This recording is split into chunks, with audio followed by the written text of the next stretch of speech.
Bismillahirrahmanirrahim. Assalamualaikum warahmatullahi wabarakatuh. Waalaikumsalam warahmatullahi Waalaikumsalam wabarakatuh. warahmatullahi wabarakatuh. Alhamdulillahirabbil alamin. Wassalatu wassalamu ala asyrofil anbiya'i wal mursalin sayyidina Muhammadin wa ala alihi wa ashabihi ajmain. Amma ba'd. Alhamdulillah, pemirsa di channel dakwah Sulsel dan hadirin yang pada malam hari ini berada dalam ruang Zoom ya. Alhamdulillah, senantiasa kita panjatkan kepada Allah Subhanahu wa taala atas kesempatan dan nikmat kesehatan, nikmat iman yang diberikan kepada kita semua, sehingga pada malam hari ini kita masih diberikan kesempatan ya untuk berkumpul meskipun secara daring ya, secara online, baik itu hadirin yang ada di ruangan Zoom ya, maupun yang menyimak dalam channel YouTube dakwah Sulsel. Salawat dan salam tak lupa kita sampaikan kepada junjungan kita Rasulullah Muhammad SAW beserta keluarga, para sahabat, dan orang-orang yang senantiasa istiqomah mengikuti jejak beliau hingga akhir zaman. Hadirin dan pemirsa, pada malam hari ini kita dipertemukan lagi dengan satu topik yang menjadi pembahasan kita ya, terkait dengan rencana gitu ya, jika seandainya kebijakan untuk menaikkan bahan bakar minyak ya, terutama Pertalite, di mana sebelumnya Pertamax sudah dinaikkan dari 9.000 ke 12.000 atau 13.000 ya. Kemudian gas 3 kg itu juga rencana mungkin juga akan dinaikkan ya, jika memang benar seperti itu. Kemudian juga tarif dasar listrik ya, ini menjadi konsen kita untuk kita bahas pada malam hari ini. Kenapa? Karena kita tahu bahwa bahan bakar minyak, kemudian gas dan listrik ini adalah kebutuhan yang dibutuhkan oleh semua orang ya, semua kita, baik rumah tangga maupun industri dan seterusnya ya. Jika ini benar, jika seandainya rencana ini benar dinaikkan, maka tentu akan memukul kita semua. Apalagi saat ini baru mulai menggeliat kembali ekonomi setelah 2 tahun kita masuk dalam situasi pandemi ya, dengan situasi yang tidak menentu, banyak orang yang kemudian dirumahkan, di PHK dan seterusnya. Nah, memang kita juga tidak menutup mata bahwa rencana jika betul ini dinaikkan, ini tak lepas dari situasi ekonomi global juga, di mana kita tahu saat ini juga sebagai imbas dari perang antara Rusia dan Ukraina, kemudian memicu beberapa komoditas naik ya, harga BBM dan gas, yang juga tentu akan berimbas kepada tarif dasar listrik, di mana kalau asumsi ya, ICP di APBN kita mungkin hanya sekitar 60-an ya, kalau tidak salah 60-an dolar per barrel. Saat ini harga minyak mentah itu sudah di atas 100 dolar per barrel. Nah, ini begitu juga dengan gas, tentu ini juga akan berimbas pada kemampuan negara ya. Kalau selama ini kan bahwa BBM, gas dan listrik itu disubsidi oleh negara, karena kita menikmati harga bukan harga keekonomiannya katanya. Nah, Ini menarik, saya kira pada malam hari ini yang akan kita bahas. Jika seandainya rencana kenaikan ini benar-benar dilakukan, tentu akan sangat berdampak pada kita semua. Nah, apakah memang dengan situasi seperti ini menaikkan BBM itu adalah sesuatu yang mesti dilakukan, ya? Apakah tidak ada cara lain ya selain menaikkan harganya, mengingat dampak yang begitu besar yang akan dirasakan oleh seluruh rakyat? Atau apakah ada alternatif lain ya selain menaikkan harga gitu? Jadi ada orang yang mengatakan atau para pakar mengatakan, wah, pemerintah kita ini sebetulnya kurang kreatif kalau hanya menaikkan harga, masih banyak hal-hal yang mestinya dilakukan. Nah, inilah saya kira topik yang cukup hangat yang akan kita bahas pada malam hari ini ya, dan pemirsa dan hadirin yang berada di ruangan Zoom ini, kita insya Allah di sini sudah hadir juga ada 3 narasumber yang akan kita bersama dengan kita untuk membahas persoalan ini. Yang pertama adalah Bapak Ustadz Dr. Arif Nasim, ya, MSI AK. Beliau adalah pakar ekonomi dari Bandung, ya. Beliau nanti akan membahas dengan tema menaikkan BBM, kebijakan mengabaikan kepentingan rakyat. Nah, ya. Kemudian narasumber kita yang kedua, insya Allah beliau adalah Ustadz Dirwan Abdul Jalil, MM. Dia adalah pengamat kebijakan publik. Dengan tema yang beliau akan kupas adalah demokrasi pangkal berbagai masalah kehidupan. Kemudian yang ketiga, Bapak Ustadz Denny Hakim, SE. Beliau adalah Direktur Lembaga Dakwah Der Al-Hakim, ya, yang akan membahas dengan tema kebijakan zalim dilaknat Rasulullah, Islam solusinya. Jadi nanti beliau akan membahas tentang bagaimana solusi Islam menghadapi persoalan ini. Nah, hadirin dan pemirsa channel dakwah sosial dimanapun Anda berada, saya lihat pemateri kita sudah berada di ruang Zoom ini. Saya sapa satu persatu dulu. Assalamualaikum Ustadz Dr. Arif Nasim. Waalaikumsalam warahmatullahi wabarakatuh. Gimana kabar Ustadz? Alhamdulillah, insyaallah sehat. Gimana teman-teman kabarnya? Alhamdulillah. Ini posisi di Bandung ya? Iya, di Bandung. Saya lagi di rumah. Oh, baik. Yang kedua, Assalamualaikum Ustadz Dirwan. Gimana kabar?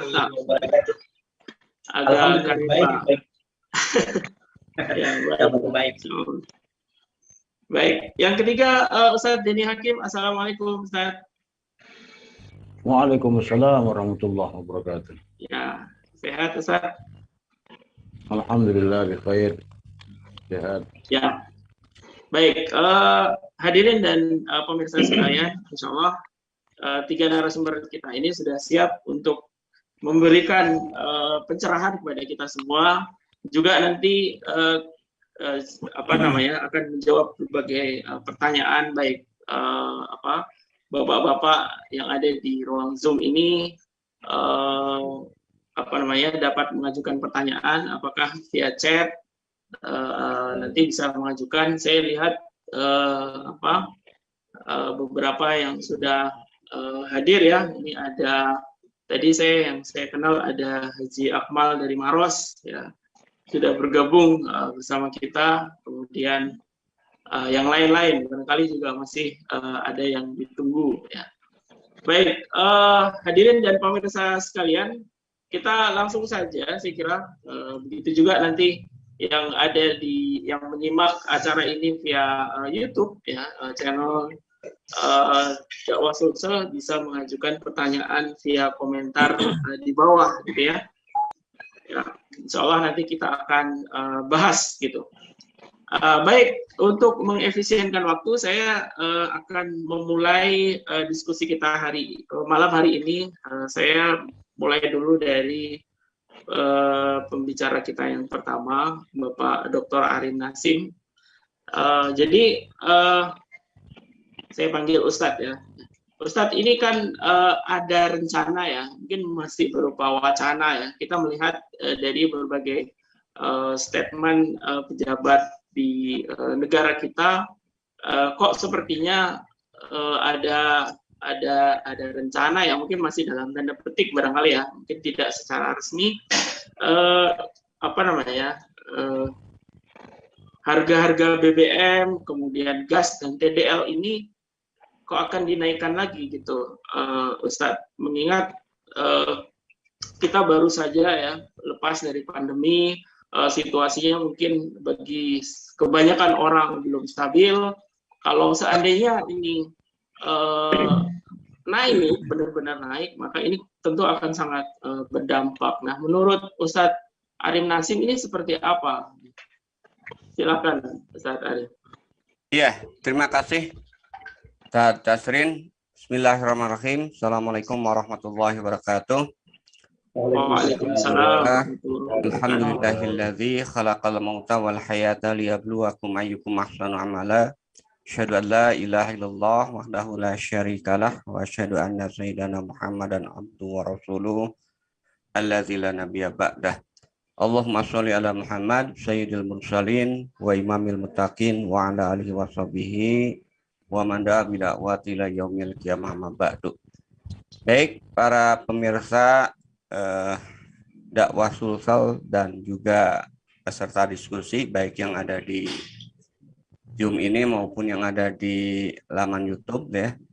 Jadi kalau kita bicara terkait dengan kenaikan BBM, kalau saya melihatnya bukan rencana lagi Ustaz ini. Sebenarnya itu sudah terjadi gitu kan. Sudah terjadi kenaikan itu cuman dengan strategi, bahasa saya itu pengelabuan ya kan. Kan Pertamax sudah dinaikkan dari 9.000 menjadi 12.500 ya kan. Sementara di satu sisi kalau kita lihat Pertalit memang belum Pertamax gitu kan. Nah, ini kan sebenarnya masyarakat sudah naik. Bayangkan dari 7.650 mereka terpaksa harus membayar bahkan bukan 12.500 kalau di eceran itu sudah menyentuh angka di 15.000 gitu kan.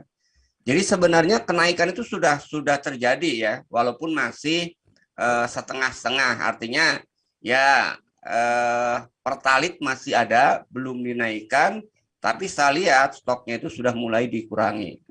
Saya melihatnya ini skenario busuk ya, yang seperti yang terjadi ketika pemerintah tidak menaikkan premium dengan alasan itu masih disubsidi, tapi stoknya bertahap dikurangi, bahkan akhirnya kan sekarang dihapuskan. Dan masyarakat tidak merasa seolah-olah itu kan bahwa di situ ada kenaikan. Padahal kalau kita lihat itu kan ada kenaikan yang luar biasa dari premium 5.600 ya 6.500 ke Pertalit 7.650.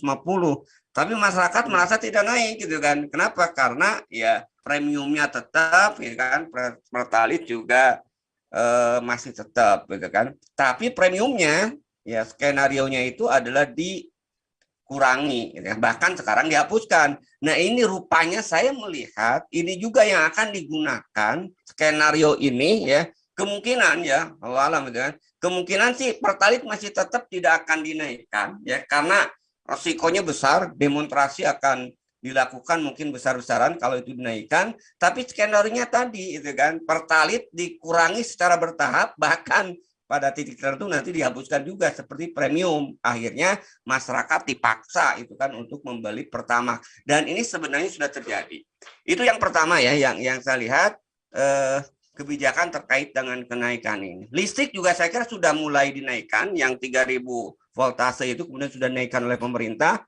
Memang yang belum itu adalah yang 900 dan 450.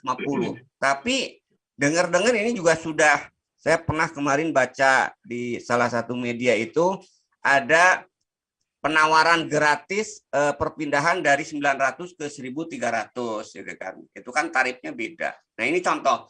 Jadi saya lihat memang skenarionya yang kemungkinan ya ada dua kemungkinan. Memang kemungkinan pertama tetap dinaikkan, kemungkinan kedua itu tidak dinaikkan, tapi skenarionya itu dibatasi pertalit, termasuk juga dibatasi gas yang 3 kg. Sekarang regulasi sudah dibuat, ya kan? Di DPR ada kriteria mobil tertentu yang tidak boleh membeli pertalit. Sama dulu seperti premium, gitu kan? Itu yang pertama ya. Nah, karena itu kalau saya melihat kebijakan ini sebenarnya ya harus kita tolak karena ini akan memberatkan baik kondisi sekarang maupun ke depan, gitu kan. Jadi skenario kenaikan harus kita tolak, skenario penghapusan atau pembatasan pertalit juga harus kita tolak, gitu kan. Bahkan saya mengajak, gitu kan, kalau misalnya nanti ada pembatasan pertalit itu kita harus lebih masif lagi, gitu kan, untuk melakukan penolakan karena sebenarnya pengurangan pertalit itu sebenarnya adalah kenaikan BBM itu sendiri, gitu kan. Itu ya, Mas. Ya, jadi kan ini bahasanya memang tidak secara resmi menaikkan gitu ya, tapi dengan mengurangi stok yang merupakan BBM bersubsidi ya. Kalau hari ini kan kita lihat Pertalite yang katanya masih disubsidi gitu, Pertamax katanya ikut keekonomian. Jadi kalau di Makassar kemarin itu saya yang jadi masalah yang sampai antrian panjang itu, kalau nggak salah 2 bulan yang lalu ya, itu adalah solar gitu ya. Nah ini solar katanya juga dengar-dengar mau mungkin dengan skema seperti itu ya. Sama ya saya kira. Dengan mengurangi stok gitu. Nah ini kan kalau kita lihat alasan dari pemerintah ini karena seiring dengan naiknya harga minyak mentah dunia ini yang memberatkan di APBN gitu saat subsidinya gitu. Nah ini seperti apa sebetulnya? Apakah memang benar seperti itu ya? Mengingat kalau kita lihat postur APBN berapa sih sebetulnya yang untuk subsidi? Kalau kita bandingkan dengan bayar bunga utang aja itu berapa persennya gitu, Ustaz? Ya, saya kira memang ya selalu kan yang dimunculkan ketika subsidi ini akan dihapuskan ya, baik karena ada kenaikan harga minyak dunia itu kan ataupun tidak, itu kan biasanya itu kan subsidi membebani APBN itu kan. Ini yang selalu dimunculkan.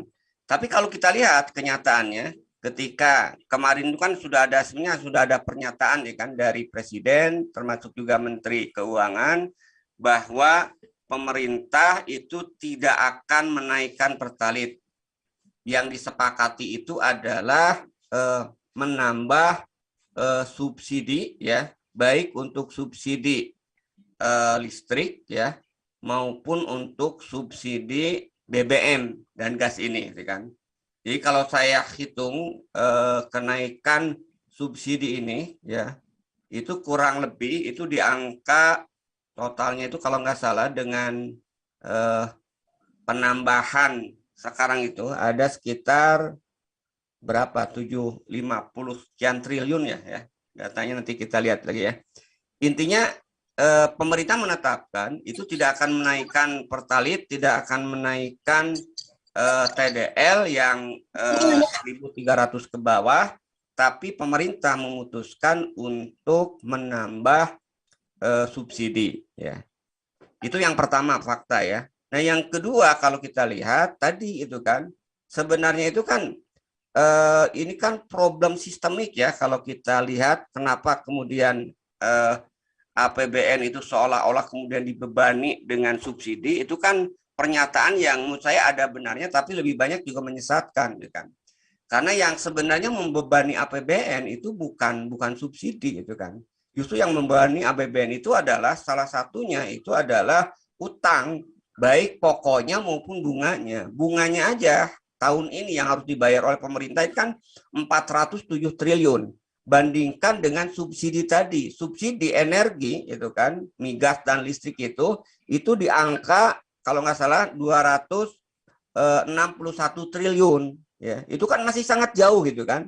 Nah, pemerintah kan nggak pernah mengeluh kalau membayar bunga yang dihasilkan dari utang gitu kan. Tapi ketika kemudian berbicara subsidi yang itu kemudian dinikmati oleh seluruh rakyat Indonesia selalu kemudian dipermasalahkan.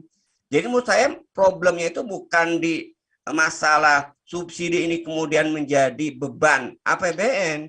Problemnya itu adalah dari paradigma pengelolaan APBN yang kapitalistik gitu kan. Sehingga dengan pola pengelolaan APBN yang kapitalistik ini ya, maka subsidi itu akan senantiasa dianggap beban berapapun. Kenapa? Karena dalam pandangan kapitalis subsidi itu kemudian harus dihapus, gitu kan?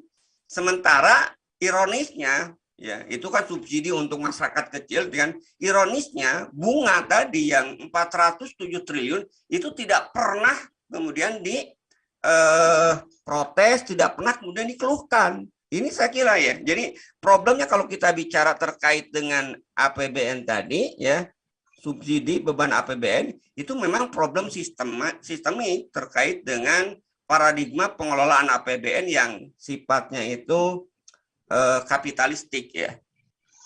Ya, kalau kita lihat fakta seperti itu saja, ini kan seolah-olah bahwa pemerintah itu lebih tanda petik mengabaikan ya, bukan tanda petik lagi ya, mengabaikan kepentingan rakyat, tapi kemudian ya kayak itu tadi, seolah-olah kayak tidak rela gitu, masih subsidi kepada rakyatnya sendiri gitu.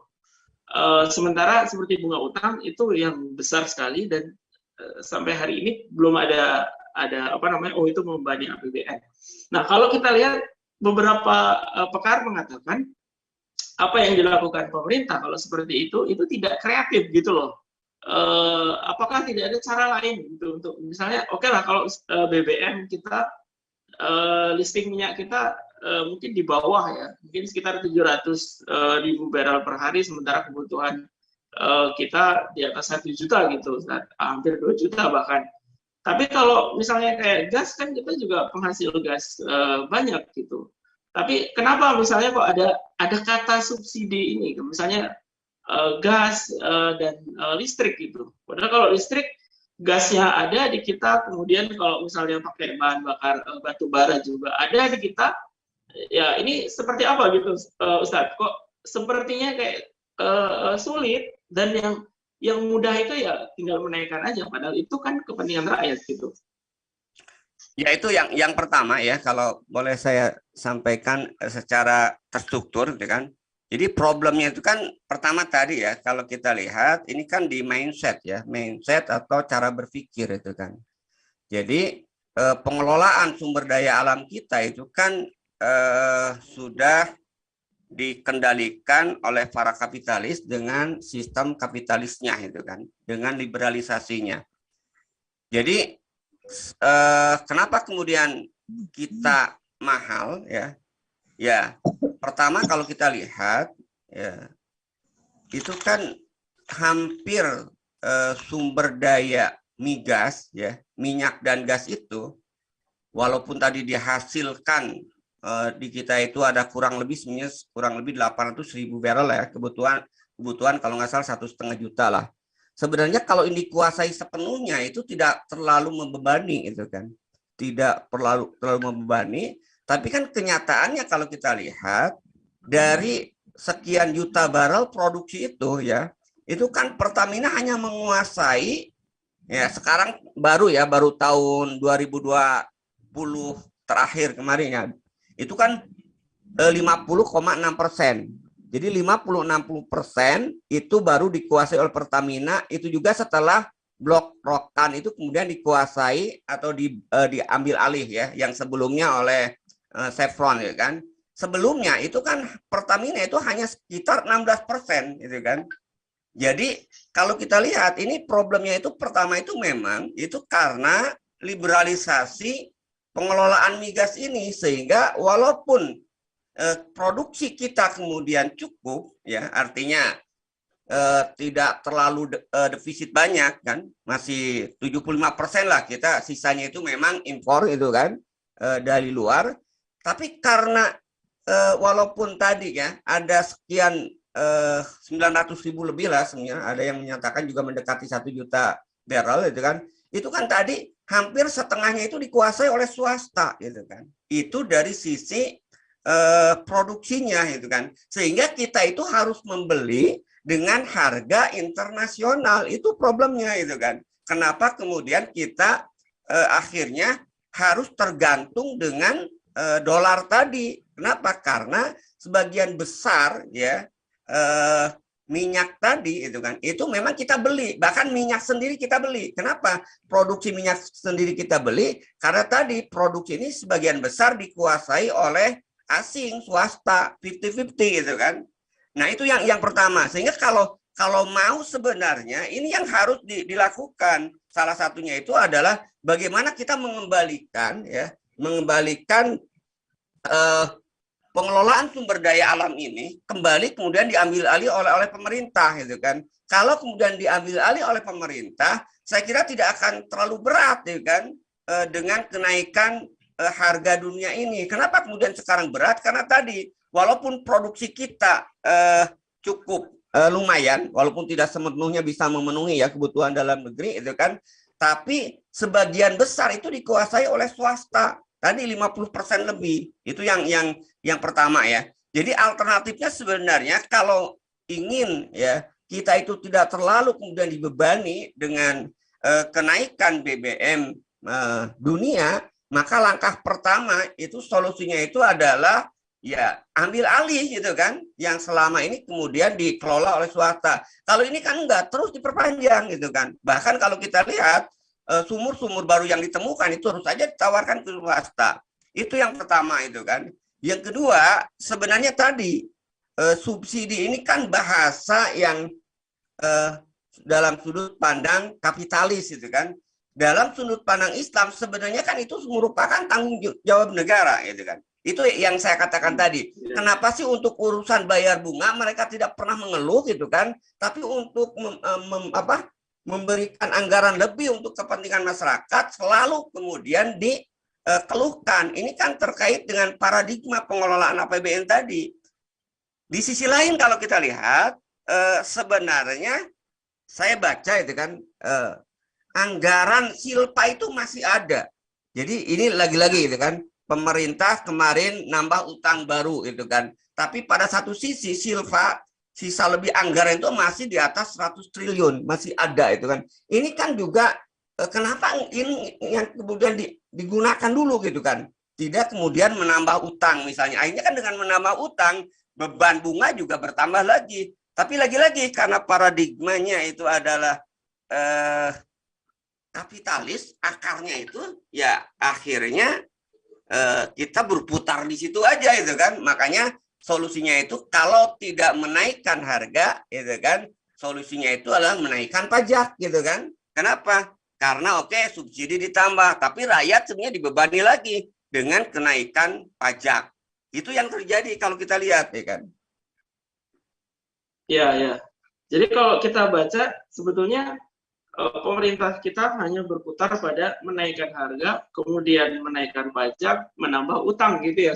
Itulah solusi APBN yang hari ini. Semuanya itu kan tadi kalau dalam bahasa Pak Taslim itu kan membebani rakyat itu kan. Semuanya menaikkan pajak membebani rakyat, menambah utang membebani rakyat, menaikkan juga membebani rakyat. Kenapa? Karena solusi yang kemudian dilakukan masih terus berputar di paradigma kapitalistik gitu kan, liberal gitu kan.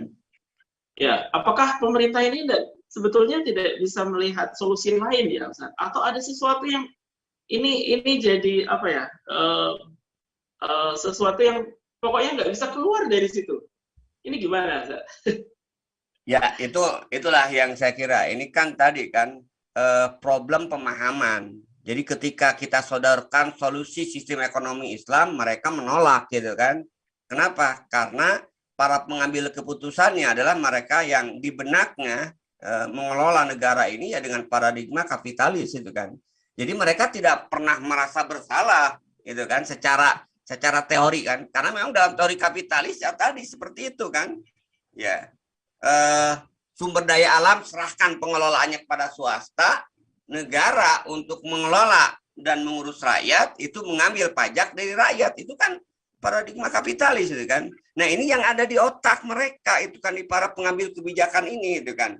Jadi ketika disodorkan ekonomi Islam, ya mereka menolak karena pemahaman mereka tadi yang ada di benaknya ya dengan ekonomi kapitalis gitu kan. Sulit keluar dari itu gitu kan. Baik. Pertama, yang kedua ya tadi kalau dalam bahasa saya, kita itu sudah terjerat utang, sudah kemudian dikuasai oleh oligarki. Jadi yang mengambil kebijakan, yang menentukan kebijakan itu kan mereka, para kapitalis dan para oligarki. Sehingga akhirnya ya keputusan-keputusan yang dilakukan, yang diambil terkait dengan ekonomi itu ya itu kan mengabdi kepada kepentingan para kapitalis. Baik. Saya sebetulnya masih banyak lagi Ustadz Arif ya, menarik apa yang disampaikan tadi. Tapi mungkin kita cukupkan dulu untuk yang pertama ini, nanti kita lanjutkan lagi. Saya mau beralih ke di pemateri atau pembicara yang kedua ya. Tapi saya ingatkan lagi, mungkin bagi para bapak-bapak, para tokoh yang masih baru bergabung di ruang Zoom ini, kami ucapkan selamat bergabung.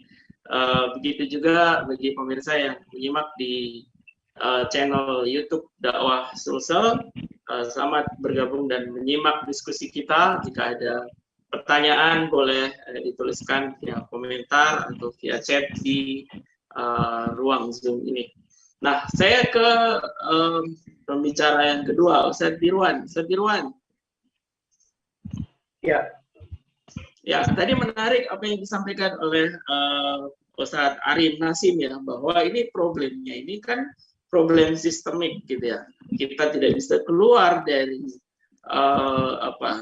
tanda petik lingkaran setan gitu ya, nambah utang, kemudian menaikkan harga yang dibutuhkan oleh rakyat, kemudian menaikkan pajak gitu.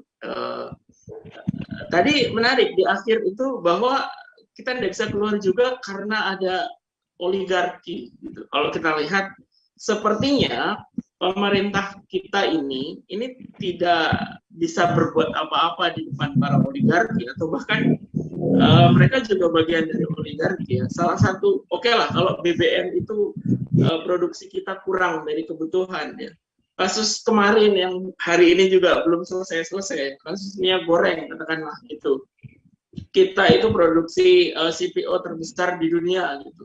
Dan kebutuhan minyak gorengnya itu mungkin sekitar 30% dari produksi CPO itu. Tapi rakyatnya itu sampai ngantri panjang gitu loh. Nah, sementara kita tahu siapa penguasa CPO ya, sawit dan seterusnya. Nah, ini kan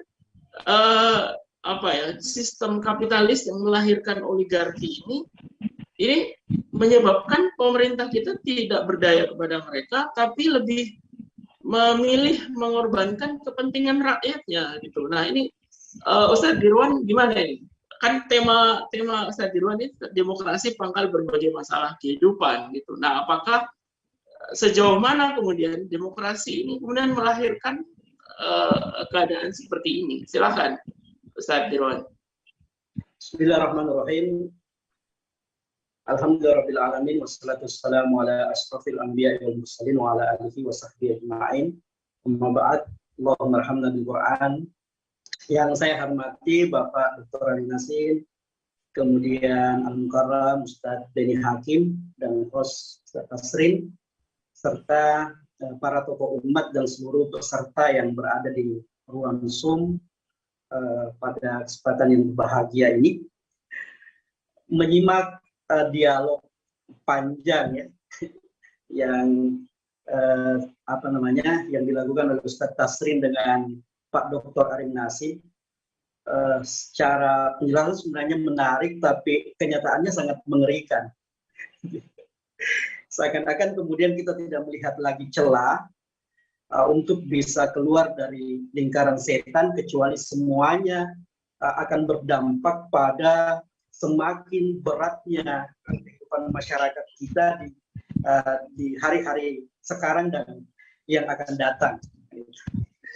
Jadi kalau kita kembali, sesungguhnya setiap masyarakat, bahkan kita sebagai bagian dari anggota masyarakat, tentu sangat menginginkan terciptanya sebuah kemakmuran dan kesejahteraan ya di bidang ekonomi, kemudian kesetaraan dan keadilan di bidang politik, dan keharmonisan dan keindahan di bidang sosial dan budaya. Dan hari ini untuk bisa sampai pada kondisi itu, negeri-negeri kaum muslimin, termasuk negeri kita di Indonesia ini, menawarkan atau memaksakan satu sistem pemerintahan demokrasi untuk bisa mencapai itu. Tapi ironis gitu ya. Jadi apa yang kita harapkan itu jauh panggang dari api. Tadi berulang kali beliau kemudian memberikan penegasan bahwa problem kita sebenarnya itu terletak pada problem paradigma berpikir. Jadi paradigma kapitalistik yang kemudian menjadi sumber masalah, sehingga kemudian kita tidak melihat sebuah ruang untuk bisa menyelesaikan berbagai macam problem yang terjadi di tengah-tengah masyarakat itu, kecuali dengan kebijakan yang pasti menyengsarakan rakyat. Gitu. Jadi saya melihat sepanjang perjalanan sistem demokrasi di negeri ini, itu dia punya dua ciri. Setiap kebijakan, peraturan dan perundang-undangan yang ditolorkan itu dua cirinya. Yang pertama, menguntungkan pihak-pihak tertentu, dalam hal ini para oligarki, para penguasa dan pihak-pihak yang kemudian dekat dengan penguasa, para kolega mereka. Dan yang kedua, pasti membuat masyarakat itu sengsara. Itu jadi kita lihat. Dan demokrasi itu tidak bisa dipisahkan dari kapitalistik. Itu. Jadi kapitalistik tadi itu sebuah konsep berpikir yang tidak akan bisa berjalan kecuali melalui mekanisme demokrasi. Dan baik demokrasi di bidang politik dan ekonomi, kapitalisme di bidang ekonomi itu sebenarnya lahir dari satu rahim yang sama, jadi ibu kandung yang sama. Ibu kandungnya adalah sekularisme, ya, ideologi sekularisme, yakni sebuah pandangan yang memisahkan antara kehidupan agama dengan kehidupan dunia. Artinya, jadi kehidupan bermasyarakat, berbangsa dan bernegara ini, paradigma pengaturannya itu kemudian dilepaskan dari nilai-nilai agama. Nah, ini jadi bicara terkait dengan kapitalisme, kemudian demokrasi itu kita bicara mata uang ya, dua sisi mata uang yang tidak akan mungkin kemudian bisa dipisahkan. Gitu. Jadi ini problemnya. Jadi problemnya adalah problem kapitalisme tadi itu, paradigma kapitalistik tadi itu, dan kapitalistik itu kemudian tidak akan bisa berjalan tanpa ditopang oleh sistem politik demokrasi. Nah, ini jadi jadi satu hal yang sangat luar biasa. Dan tadi kita banyak membahas misalnya bagaimana pemerintah itu merasa selalu terbebani dengan subsidi terhadap masyarakat ya. Jadi klaimnya kalau kebijakan menaikkan sumber energi ya. Jadi ada Pertalite, kemudian tarif dasar listrik, kemudian LPG yang tadi dikatakan oleh Dr. Arief Nasim bukan lagi rencana sebenarnya, tapi sudah diimplementasikan. Ini sebenarnya menurut mereka itu bisa menghemat jadi APBN itu sekitar 7 sampai 16 triliun. Gitu ya. Jadi kalau bicara terkait dengan subsidi yang notabene adalah merupakan tanggung jawab negara sebenarnya itu negara selalu merasa terbebani itu.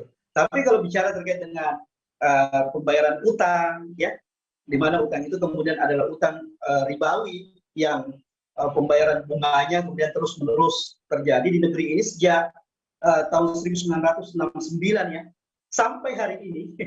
Sejak pertama kali Indonesia itu dijerat oleh utang, ya, sampai hari ini kemudian tidak terbayang lagi bagaimana kemudian bisa menyelesaikan utang itu. Jadi setiap tahun semakin naik dan kita tidak mampu lagi membayar itu kecuali dengan menghabiskan seluruh sumber daya alam yang kemudian kita miliki.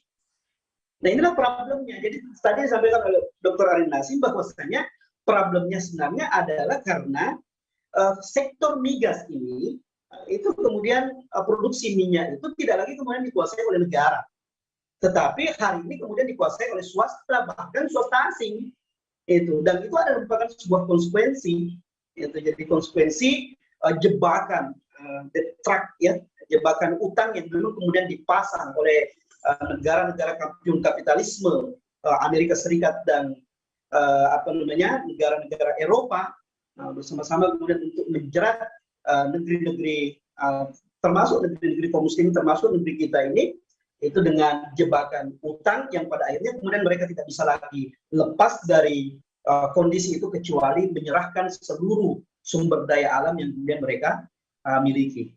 Maka inilah problem utama kita hari ini. Ya, maaf saya potong Ustaz. Kalau kita melihat ya, sebetulnya sudah sangat nyata di hadapan kita bagaimana pemerintah kita yang tidak berdaya kepada para kapitalis ini, yang tadi Pak Arim menyebutnya sebagai oligarki gitu. Padahal kan kalau secara normatif ya, bahwa demokrasi itu adalah pemerintahan dari oleh dan untuk rakyat. Jadi kalau kita lihat pemerintah kita ini kan dihasilkan dari pemilu yang katanya demokratis, ya, dipilih oleh rakyat gitu. Tetapi kemudian mengapa yang dipilih langsung oleh rakyat itu tapi tidak memihak kepada rakyat, ya? Kalau kita lihat faktanya goreng dan sekarang juga kebijakan yang lainnya, atau kemarin misalnya lahirnya undang-undang Omnibus Law Cipta Kerja yang pro kapitalis banget gitu. Nah, itu apa sebetulnya gitu loh. Padahal kan secara normatif ini pemerintahan dari, oleh, dan untuk rakyat gitu. Tapi kok pada akhirnya pemerintah yang dipilih langsung oleh rakyat ini tidak memihak kepada rakyat gitu. Iya. Jadi disinilah sebenarnya kita umat dan masyarakat ini harus cerdas melihat, ya, bahwa demokrasi hari ini yang diklaim sebagai pemerintahan yang berasal dari rakyat itu pada kenyataannya jauh panggang dari api. Jadi sangat ironis, ya. Kalau kemudian memang jadi kebijakan-kebijakan, peraturan-peraturan ini kemudian berdasarkan atas kepentingan rakyat, tentu apa yang disebutkan tadi, gitu ya. Jadi kelangkaan minyak goreng yang tentu kemudian kita paham betul bagaimana kemudian kondisi itu bisa terjadi, gitu ya. Bahkan kemudian sebelumnya, ya, ada kenaikan pajak, ya, pendapatan nilai itu, pertambahan nilai 11% itu luar biasa, ya. Jadi menyentuh semua sektor kehidupan kita. Biasanya kalau kita makan di tempat makan, gitu ya, di situ kelihatan itu. Di samping kita membayar makanannya juga kita membayar 11% ternyata pajak daripada PPN-nya. Jadi saya jadi kemarin itu sangat shock gitu, ya. Jadi kalau selama ini kan belanjanya 100-200 ribu rupiah itu. Saya belanja kemarin bahan bangunan itu nilainya puluhan juta. Saya melihat PPN-nya itu luar biasa. Ternyata sangat besar, gitu ya. Nah, ini kemudian kenyataan yang terjadi di dalam kehidupan bermasyarakat, berbangsa dan bernegara kita. Dan itu semua kemudian kembali, gitu. Jadi pada paradigma kapitalistik, ya. Jadi di mana kemudian sistem demokrasi itu adalah merupakan sistem yang mesti kemudian hadir untuk mensukseskan keinginan-keinginan kapitalistik itu. Jadi sistem demokrasi ini adalah bukan sistem politik yang sangat mahal, gitu ya. Jadi kita melihat ini 2024 ini sudah mendekat, kita lihat tanda-tandanya sudah banyak, gitu ya. Baliho-baliho caleg, kemudian yang menawarkan diri untuk bisa memimpin negeri ini kemudian sudah bertebaran di mana-mana ya. Itu. Jadi biaya pemilu itu setiap tahunnya itu kemudian dihambur-hamburkan sedemikian rupa besarnya, tapi pada kenyataannya kemudian menurut survei dari tahun ke tahun tingkat kepuasan masyarakat terhadap jadi wakil-wakil mereka itu baik di eksekutif maupun legislatif itu dari tahun ke tahun kemudian semakin turun tingkat kepercayaan masyarakat terhadap mereka. Dan tentu jadi tidak hanya negara yang kemudian merugi sangat besar itu dari perhelatan pemilu yang butuh dana yang sangat besar, tapi para kandidat, para calon perwakilan rakyat, kemudian calon pemimpin di berbagai level itu kemudian juga harus menyiapkan dana yang sangat besar. Dan tentu dana yang begitu besar itu tidak akan mungkin bisa mereka ambil dari saku sendiri, dari saku mereka sendiri. Maka solusinya adalah menggandeng para kapital, ya.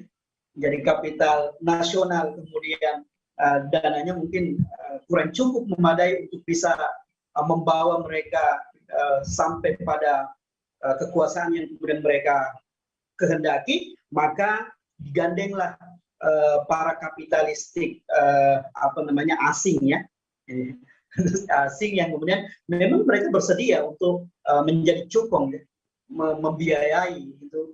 Jadi proses-proses politik itu dengan harapan sebagaimana tadi yang disebutkan oleh Pak Tasrin, pada akhirnya kemudian nanti kebijakan-kebijakan yang ditelurkan ya, undang-undang migas, kemudian Omnibus Law dan berbagai macam kebijakan-kebijakan yang lain itu kemudian akan berpihak kepada mereka, dan itu adalah merupakan jadi imbalan yang harus diberikan ketika kemudian mereka duduk pada tampuk pemerintahan dan kepemimpinan di negeri. Nah, ini masalah yang sangat mengerikan saya kira yang kita hadapi sebagai bangsa dan negara gitu. Ya, jadi kalau kita lihat jadi juga ya faktanya, kalau misalnya negara itu memberikan subsidi itu berarti nanti tidak ekonomis kalau swasta itu juga ikut bermain gitu ya. Jadi ya saling menguntungkan lah gitu. Kalau misalnya kita bilang bahwa demokrasi itu hanya jargon saja gimana, atau pepesan kosong gitu ya? Iya, kenyataannya kan seperti itu. Jadi saya sepanjang yang kita bisa lihat ya. Jadi apa yang kemudian terjadi itu dalam politik demokrasi hari ini itu kebijakan-kebijakan, setiap peraturan-peraturan yang kemudian dibuat itu cirinya dua. Yang pertama menguntungkan pihak oligarki itu, yang kedua menyengsarakan rakyat, merugikan rakyat. Jadi itu cirinya itu. Makanya kemudian setiap kebijakan-kebijakan yang dianggap pro masyarakat, ada subsidi dan seterusnya, itu kemudian dianggap membebani rakyat. Dan yang terpenting yang kemudian kita harus pahami bahwasanya sistem demokrasi ini telah menjadikan kekuasaan ini menjadi kekuasaan jibaya. Ya. Kekuasaan jibaya itu adalah kekuasaan pemalak, gitu ya. Jadi kekuasaan sesungguhnya itu hadir untuk melakukan riayah, untuk melakukan pengurusan. Itu dari pengurusan terhadap urusan-urusan masyarakat. Sebagaimana yang disampaikan oleh Dr. Arif Nasim tadi itu, jadi sungguhnya negara itu seharusnya tidak merasa terbebani kalau harus memberikan subsidi kepada rakyat. Apatah lagi itu sebenarnya ada merupakan kepemilikan rakyat sendiri. Gitu, kepemilikan rakyat sendiri yang di mana kemudian negara, tapi hari ini kemudian negara kita ini sudah menjadi negara jibaya, negara pemalak itu yang terus-menerus membebani. Jadi sudahlah kemudian kekayaan umum yang menjadi hak masyarakat itu kemudian diserahkan kepada swasta, bahkan swasta asing. kemudian setiap waktu terus dengan sangat kreatif ya membuat kebijakan-kebijakan bagaimana pajak itu kemudian terus-menerus dinaikkan. Gitu. Jadi ini kita melihat ekonomi kita luar biasa. Jadi sumber pendapatannya kalau bukan utangnya, naikkan pajak. Jadi utang berkonsekuensi pada semakin tidak independennya negeri ini. Jadi kita lihat semua kebijakan yang ada itu pasti pro pada oligarki. Yang kedua, ya. Dan kalau kita lihat sebetulnya pemerintah itu malah hubungan kepada rakyatnya itu antara penjual dengan pembeli gitu ya, di mana yang harusnya kan ini rakyat berada dalam pemeliharaannya gitu ya, amanahnya kan seperti itu. Mereka dipilih oleh rakyat untuk itu sebetulnya, tapi pada faktanya mereka kemudian berdagang kepada rakyatnya sendiri gitu. Apakah memang seperti itu, Ustaz?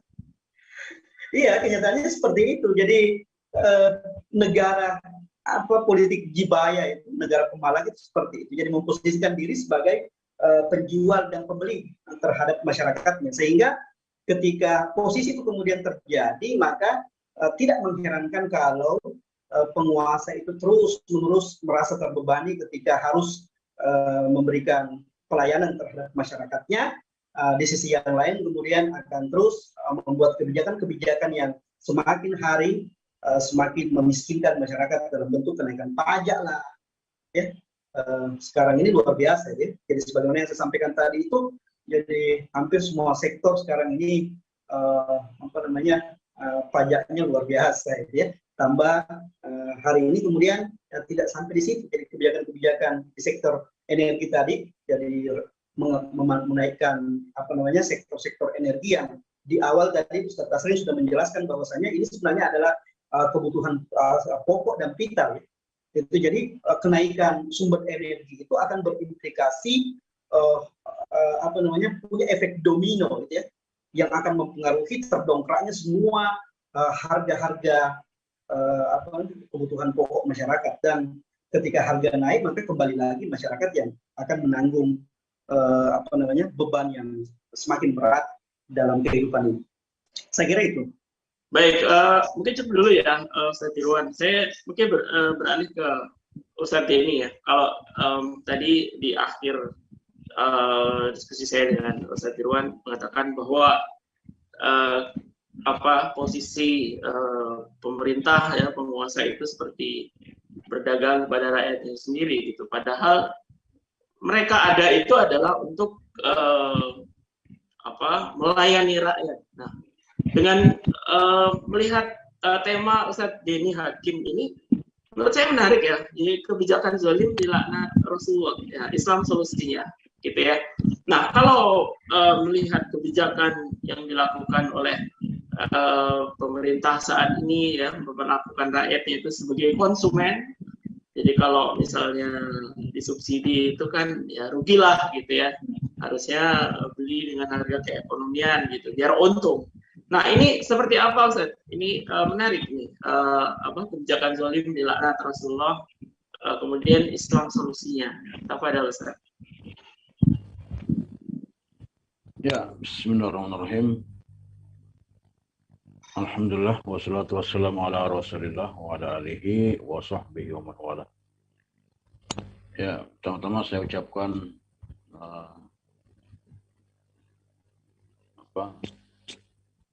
terima kasih atas kesempatan yang diberikan kepada saya.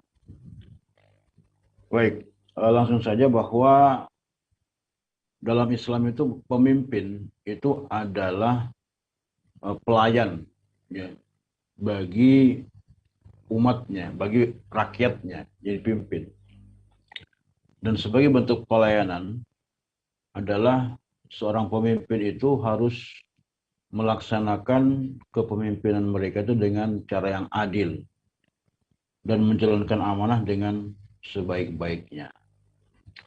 Salah satu di antara 7 golongan yang nanti akan diterima oleh Allah. Nabi SAW bersabda, "Sab'atun yuzilhumullahu fi dzillihi yauma la dzilla illa dzilluh." Bahwa akan ada 7 kelompok manusia di hari kiamat nanti ya, di mana tidak ada ya, yang mereka akan mendapatkan naungan di hari di mana tidak ada naungan kecuali naungan Allah. Di antaranya adalah imamun adil, itu pemimpin yang adil. Nah, bagaimana pemimpin yang adil itu? Pemimpin yang adil itu dia adalah tawassut baina syai'ain. Dia berada di tengah-tengah atas dua perkara. Nah, dia tidak condong ke kanan, tidak condong ke kiri. Tapi dia bersikap lurus, ya. Nah, dan keadilan itu ya akan diberikan keutamaan dan dicintai oleh Allah Subhanahu wa taala. Sebagaimana Rasulullah SAW menyatakan, sungguh manusia yang paling cintai Allah itu pada hari kiamat nanti adalah yang paling dekat kedudukannya di sisi Allah. Ya. Ialah pemimpin yang adil. Nah, sementara itu, kezaliman, berbuat zalim itu adalah dosa besar. Dan ini adalah menempati kedudukan yang sangat buruk dan dibenci oleh Allah Subhanahu wa taala.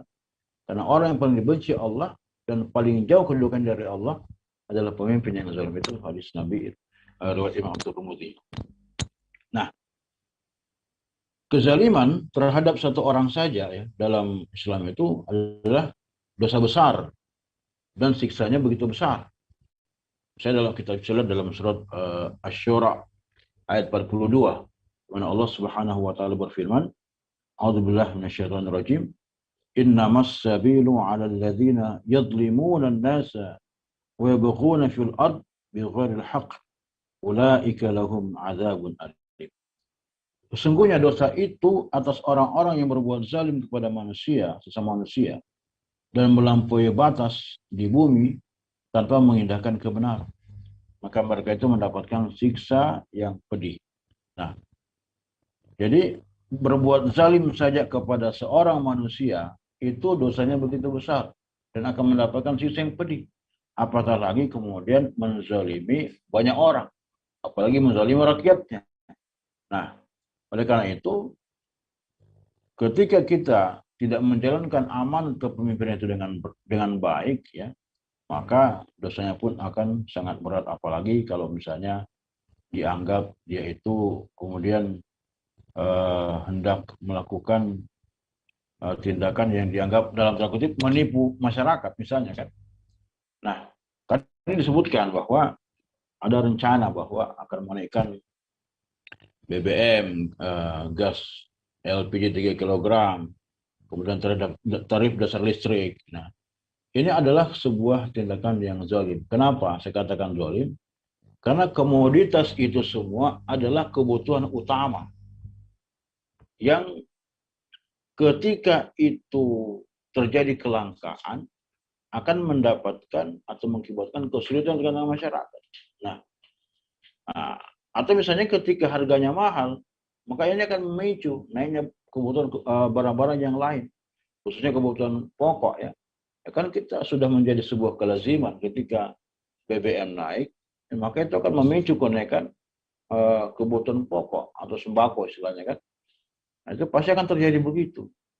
Nah, oleh karena itu saya kira ini bukan solusi yang tepat. Dan ini ada dugaan bahwa ini hanyalah untuk memenuhi kepentingan oligarki dan kelompok kapitalis. Jadi nanti mungkin bisa dijawab oleh apakah betul itu ada kepentingan oligarki dan kelompok kapitalis ya. Nah, ini tentu kalau seperti ini jelas adalah melakukan penipuan kepada rakyatnya. Dan Rasulullah SAW menyatakan, "Mamin waliyin ya, yaliyu ra'iyatan minal muslimin fayamut wa huwa ghashyu lahum ya illa haramallahu alaihi jannah." Tidaklah seseorang diangkat untuk mengurus urusan kaum muslimin lalu dia meninggal dunia dalam keadaan menelantarkan urusan tersebut, tidak menjalankan amanah itu, maka ya kecuali diharamkan surga baginya. Itu hadis riwayat Imam Muslim, Bukhari dan Muslim. Nah, bahkan ketika pada suatu ketika Rasulullah SAW itu pernah berdoa kepada Allah Subhanahu Wa Taala, ya Allah, siapa saja yang mengurus urusan umatku ini, lalu ia menyayangi mereka, maka sayangi dia. Tapi kemudian siapa saja yang menyusahkan mereka, maka susahkan ia. Ya, Imam Nawawi kemudian memberikan penjelasan bahwa ini termasuk hadits yang paling tajam larangan atau larangan keras mempersulit urusan manusia. Dan dorongan yang paling besar dalam bersikap lembut kepada mereka. Dan banyak hadis-hadis yang semakna dengan. Nah, jadi Nabi saja memberikan sebuah perhatian yang sangat serius, bahkan berdoa kepada Allah ketika ia mengadukan seorang pemimpin yang berbuat kecurangan atau berbuat zalim kepada rakyatnya. Nah, jadi saya kira memang seorang pemimpin, jadi pemimpin itu memang tidak mudah. Ya. Dia dituntut untuk menjadi pelayan bagi masyarakat dan dia harus berlaku adil, tidak berlaku zalim. Kenapa? Karena keadilan itu membawa berkah dan kezaliman itu membawa bencana. Gitu. Bahkan dalam satu hadis itu dikatakan bahwa salah satu turaddu da'watu. Ada 3 kelompok manusia yang doa mereka tidak akan ditolak oleh Allah Subhanahu wa taala. Di antaranya adalah doanya pemimpin yang adil. Nah, kalau doanya pemimpin yang adil saja tidak ditolak, bagaimana pemimpin yang tidak adil? Jadi bisa jadi kita ini banyak menghadapi persoalan-persoalan dengan masyarakat kita karena bisa saja itu terjadi karena mungkin pemimpin kita tidak berlaku adil. Mereka berdoa kepada Allah Subhanahu wa taala, ya doanya tidak dikabulkan. Sehingga persoalan semakin besar, ya semakin sulit itu diselesaikan. Kenapa? Karena memang ya kita tidak berlaku adil. Dan keadilan itu ya tentu harus dalam kacamata Islam, ya tentunya begitu. Nah, adil itu keadilan itu tentu akan terjadi bila pemimpin itu menegakkan kema'rufan. Dan ma'ruf itu adalah kema'rufan menurut syariat Allah Subhanahu wa taala. Nah, sehingga tidak akan mungkin terwujud kema'rufan itu kecuali dengan menegakkan syariat Allah Subhanahu wa taala secara totalitas dalam kehidupan kita. Nah, bukan hanya pada satu aspek, misalnya aspek ibadah, tapi pada semua aspek yang lain. Nah, insya Allah, kalau ini terjadi, maka negeri kita itu betul-betul akan menjadi baldatun thayyibatun walaupun ghafur, negeri yang dirahmati oleh Allah Subhanahu wa taala. Kira begitu. Ya. Baik, Ustaz. Kalau satu yang saya tanyakan ya tentang mengapa pemerintah kita yang harusnya menanggung amanah gitu ya dari rakyatnya itu, apakah mereka itu tidak tersadarkan atau seperti apa, Ustaz? Persoalannya di mana? Gitu. Ya, bisa jadi begini, bisa jadi banyak faktor ya, banyak faktor. Ketika misalnya manusia itu kan biasanya akan berbuat sesuatu sesuai dengan apa menjadi pemahaman dia, gitu kan begitu. Nah, ketika pemahamannya itu bahwa Islam itu harus menjadi acuan, nah maka tentu dalam setiap perkara itu akan menjadikan Islam sebagai acuan. Tapi ketika paradigma berpikirnya, pemahamannya itu adalah kapitalisme, maka itu akan dilakukan. Gitu. Nah, sehingga pemahaman itu sangat menentukan setiap perbuatan. Nah, mungkin pada persoalan itu, sehingga para pemimpin banyak yang melakukan kezaliman karena pemahamannya itu atau cara berpikirnya lebih condong kepada sesuatu yang tidak berasal dari konsep Allah Subhanahu wa taala. Itu yang terjadi. Ya, mungkin saja sudah dijelaskan, didakwahkan bahwa Islam ini terbaik, tapi karena tadi pemahamannya bahwa kapitalis, ya akhirnya kapitalis semua. Nah, kemudian juga tadi dijelaskan utang terus. Ya. Padahal utang itu bukan sebagai solusi untuk menyelesaikan persoalan bangsa. Kenapa? Karena banyak terjadi. Kita lihat fakta di dunia ini. Negara mana yang berhutang yang kemudian bisa selesai problem ekonominya? Ya, kita lihat apa itu Yunani kan begitu. Kita lihat apalagi yang di Afrika ini ya. Beberapa negara-negara itu kan mereka berhutang tapi kemudian tidak untuk menyelesaikan ekonomi tapi justru tidak selesai. Kenapa? Karena ketika kita berhutang kepada negara-negara yang besar misalnya, itu mereka berikan utang, mereka melihat bahwa ada, apalagi kalau kita ini sebagai negara yang memiliki sumber daya alam besar ya, mereka melihat, oh ini bisa nih dikeruk keuntungan dari situ. Akhirnya diberikan utang, kemudian istilahnya dengan bunga yang segala macam, ya, kemudian sampai mereka tidak bisa membayar. Akhirnya apa? Terjadilah nanti pada akhirnya menjual aset-aset negara dan sebagainya. Sehingga utang itu jelas itu bisa membuat terhina lah sebuah bangsa. Ya, kenapa? Karena akan membuat gelisah. Ya. Nah, kalau kita lihat ternyata bahwa lagi-lagi ini problem sistemik gitu. Jadi tidak cukup misalnya hanya 1-2 orang. Misalnya katakanlah pemerintah, mereka mungkin sadar dan bertakwa kepada Allah, mau kembali kepada Islam, tapi lagi-lagi mereka dihadapkan pada tembok besar sebuah sistem yang tidak memungkinkan itu dilakukan. Begitu ya, Ustaz ya? Iya, bisa jadi seperti itu. Ya, jadi kalau saya lihat, saya buka pertanyaan ya di ruang Zoom ini kepada para bapak-bapak, para tokoh yang hadir di sini. Silahkan jika ada yang ingin bertanya kepada narasumber kita. Saya lihat di chat itu ada dari Pak Syarhabil ya. Pak Syarhabil mau disampaikan secara langsung atau saya bacakan saja pertanyaannya? Assalamualaikum Pak Syarhabil.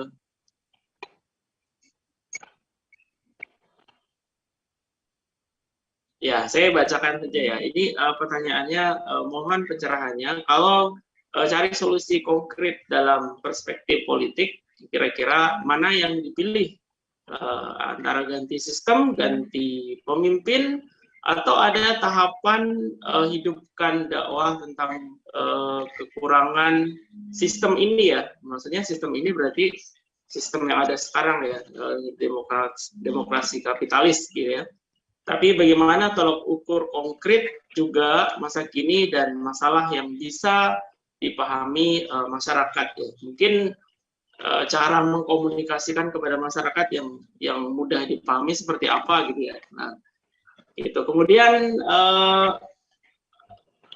masih Pak Syarhabil ya tentang apa ukuran makro bahwa pemerintah tidak berpihak kepada rakyat dilihat dari produk regulasi, apa sistem pengelolaannya atau ada yang lain. Nah, mungkin pertanyaan kedua ini sambil menunggu yang lain barangkali ya, saya kembali lagi ke Pak Ustadz Dr. Arin gitu. Ini tolong ukur makro pemerintah itu berpihak kepada rakyatnya seperti apa gitu ya. Apakah dilihat dari produk regulasi ya? Kalau regulasi ini kan berarti aturan gitu. Kalau saya melihatnya dengan adanya oligarki ini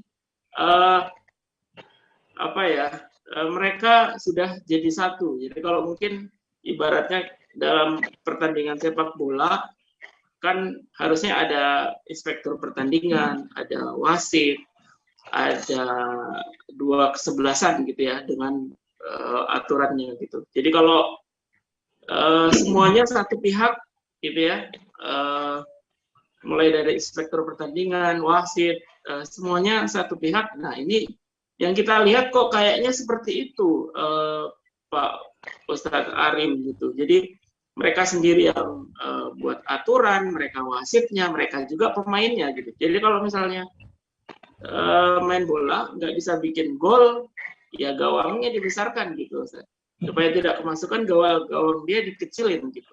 Bagaimana melihat hal ini, Pak Arim? Mungkin tadi pertanyaannya gitu ya dari sisi regulasi.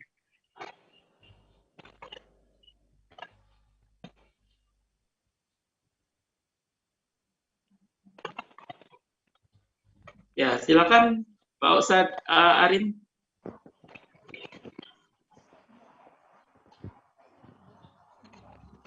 Mungkin masih di mute ya.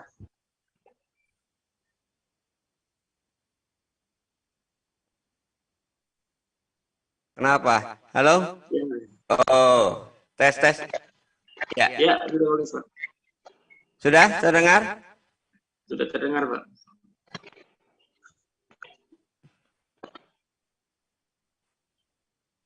Halo? Ya, sudah terdengar. Silakan Pak Arin tadi ya ada yang menanyakan tentang regulasi ya. Seperti apa ini tolok ukur makronya dalam pengelolaan. Saya nggak mendengar sekarang. Bentar.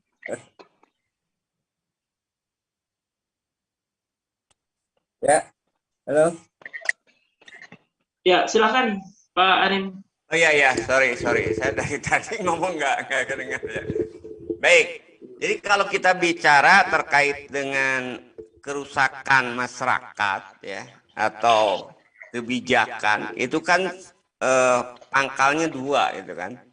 Yang pertama sistem atau regulasi, yang kedua orangnya gitu kan.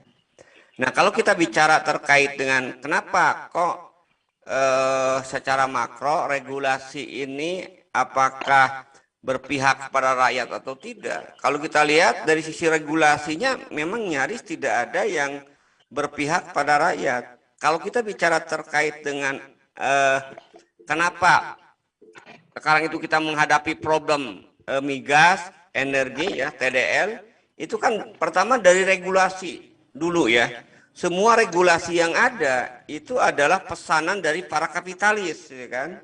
Dari mulai undang-undang migas, dari mulai undang-undang kelistrikan ya kan. Itu semua undang-undang itu dibuat itu adalah untuk kepentingan para kapitalis gitu kan.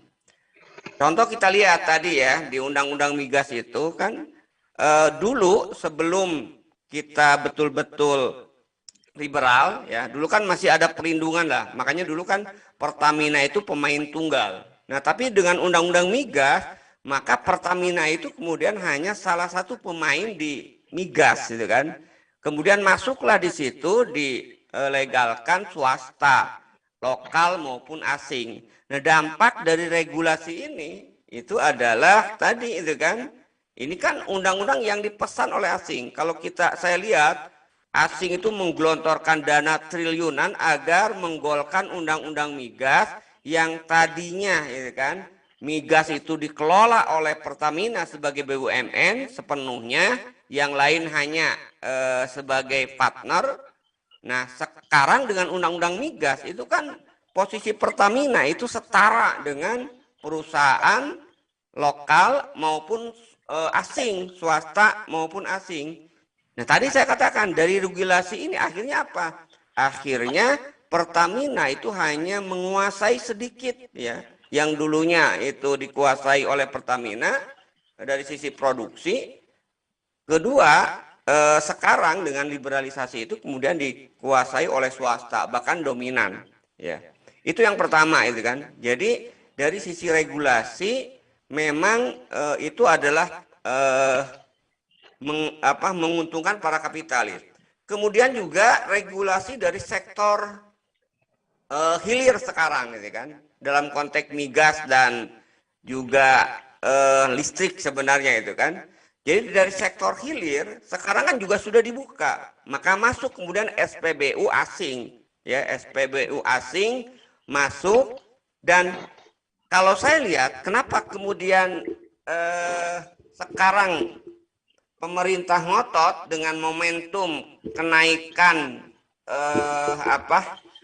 kenaikan harga minyak mentah dunia itu kan sebenarnya itu hanya momentum aja, karena sudah lama ya para kapitalis yaitu yang main di sektor migas itu ingin betul-betul meliberalkan, mencabut subsidi dalam bahasa mereka itu kan, sehingga mereka setelah menguasai di sektor hulu, hilir pun mereka ingin menguasai ya keuntungan yang sebesar-besarnya. Cuman masih terkendala. Waktu itu masih ada premium, sekarang masih ada pertalit, sehingga pangsa pasar mereka sedikit. Nah, kalau sekarang pertalit dihapuskan, solar juga nanti dinaikkan atau disejajarkan, diserahkan sepenuhnya pada mekanisme pasar, udah sepenuhnya yang mendapat keuntungan itu adalah para kapitalis tadi. Pertamina itu akan kembali berdarah-darah gitu kan, bahkan bangkrut, bisa jadi tikar. Sekarang aja kan dengan posisi seperti ini gitu kan, di mana pemasaran masih cukup menguasai itu kan, pemerintah Pertamina kan ruginya ratusan triliun itu kan. Itu yang pertama dari sisi regulasi. Kemudian yang kedua, nah ini dari orangnya, dari sisi orangnya ini sama sekali saya kira rejim sekarang itu menurut saya itu rejim terburuk gitu kan, dari sisi keberpihakan mereka terhadap rakyat ya kan. Contoh yang paling nyata ya, misalnya di dalam undang-undang terkait dengan batu bara yang diterbitkan, yang disahkan, di situ ada regulasi terkait dengan batu bara. Ini kalau kita lihat juga kenapa misalnya nanti PLN juga mahal, listrik itu kan menjadi mahal. Salah satunya juga terkait dengan solar, terkait juga dengan regulasi batu bara. Nah, dalam batu bara, undang-undang batu bara yang disahkan melalui undang-undang Omnibus Law, ya kan, undang-undang cilaka yang sering saya sebut, ya kan, karena mencelakakan, ada regulasi ya pertambangan batu bara yang sekarang dikuasai oleh swasta itu kan, mayoritas swasta, mereka diperbolehkan ya, bukan diperbolehkan, mereka diperpanjang dengan undang-undang Omnibus Law itu, eksploitasi batu bara itu yang harusnya selesai ya kan, dengan undang-undang Omnibus Law itu, kemudian mereka dapat tambahan mengeruk batu bara 20 tahun ke depan. Nah, selain itu ada tambahan regulasi bagi perusahaan yang melakukan pengolahan, sehingga nanti ada istilahnya itu diolah dalam negeri dulu ya, tidak langsung dijual secara langsung, maka ada, nah ini ada bonus, ada bahasanya sebenarnya subsidi ya kan.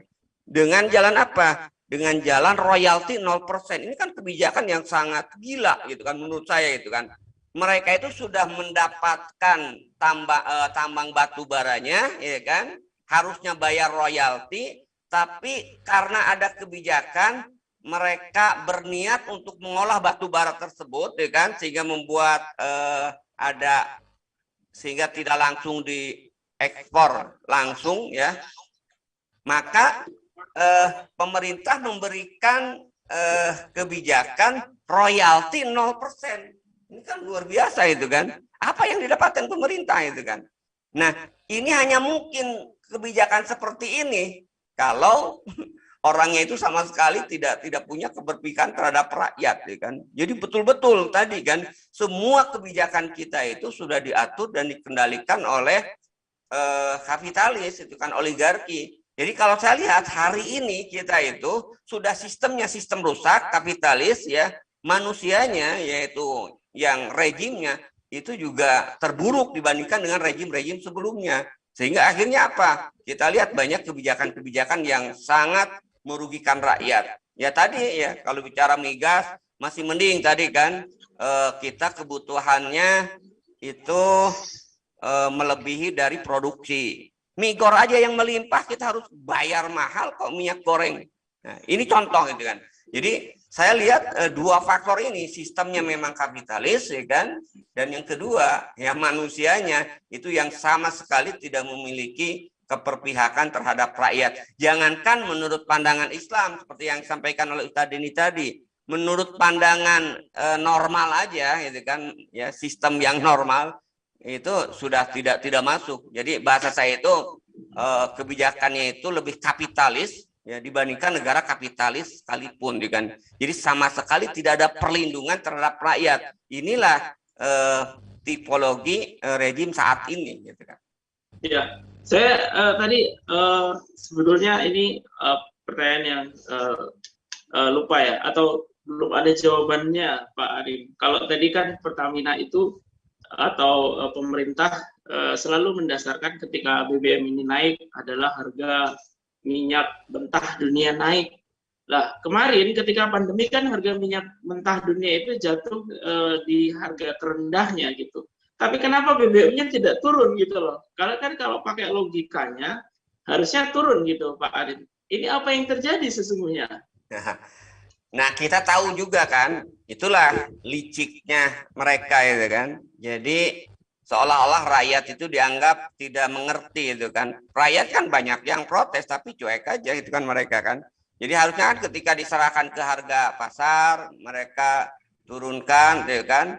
Jadi ketika sekarang harga naik, mereka membandingkan sesuatu yang tidak apple to apple. Misalnya ya, harga Pertalite itu di luar negeri itu katanya Inggris 31.000 misalnya, Indonesia masih 7.650. Dia lupa atau pura-pura lupa bagaimana kemudian tingkat pendapatan rakyat kita ya dengan rakyat Inggris kan jauh beda. Ya, gajinya juga beda, pendapatan beda. Nggak bisa kemudian dibandingkan. Jadi memang tadi menurut saya gitu kan, kita itu betul-betul masyarakat itu dininabobokan ya. Dan kenapa? Karena orang-orang yang kritisnya itu kemudian dikriminalisasi. Akhirnya semua seolah-olah diam gitu kan terhadap ketidakadilan yang terjadi hari ini gitu kan.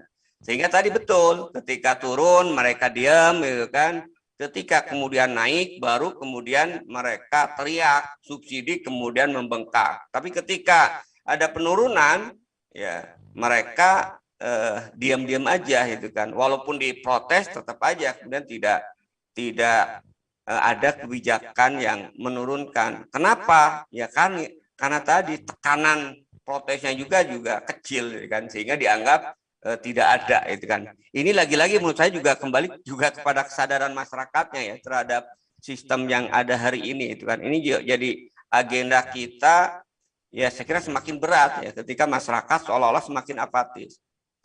Kan masyarakat ya. Ini yang bukti bahwa kesadaran itu rendah itu kan. Ya berapapun harga minyak Pertalite yang penting kebeli gitu kan. Jadi kan ini corak pola pikir masyarakat yang tidak memahami hak dan kewajiban. Yang penting kebeli gitu. Padahal di situ ya ketika ada kenaikan, di situ kan ada kezaliman ya terkait dengan hak-hak rakyat yang kemudian tidak dipenuhi dengan benar gitu kan. Itu ya, saya kira. Baik. Jadi itu memang pertanyaan yang hingga hari ini sepertinya tidak ada jawabannya ya Pak Arif. Sebagaimana jawaban mengapa Indonesia penghasil CPO terbesar harus ngantri minyak goreng panjang dan sulit didapat. Itu juga jawabannya apa gitu ya Pak. Baik, terima kasih untuk pertanyaan itu untuk sementara. Nah ini menarik tadi, ini juga tentang reaksi masyarakat kita ya. Di channel YouTube ini ada pertanyaan menarik dari emak-emak sepertinya, Ibu Hamidah ya. Ini pertanyaannya, jika gas LPG 3 kg benar-benar naik, siap-siap para emak-emak semakin kesulitan kasih ngebul dapurnya gitu ya. Masih ngebul itu berarti apa ya, masak gitu ya. Nah, apakah kita harus turun ke jalan untuk menuntut pemerintah batalkan rencana itu? Jadi maksudnya mungkin emak-emak ini turun ke jalan bawa tabung gas melon 3 kg gitu ya maksudnya. Nah, apakah reaksi kita ketika menghadapi kebijakan yang zolim seperti ini harus turun ke jalan seperti ini atau seperti apa? Mungkin ke Ustadz Dirwan nih yang bisa menjawabnya. Bagaimana Ustadz Dirwan? Apakah emak-emak harus turun ke jalan dengan membawa tabung gas melon 3 kg ini? Biar apa pemerintah itu lihat gitu loh. Atau seperti apa ini? Iya. Sesungguhnya ketika ada kebijakan yang zalim, maka sikap kita sebagai seorang muslim tentunya bagian daripada masyarakat adalah harus menolak, menolak dengan keras. Gitu. Kemudian disusul dengan langkah-langkah edukatif, ya.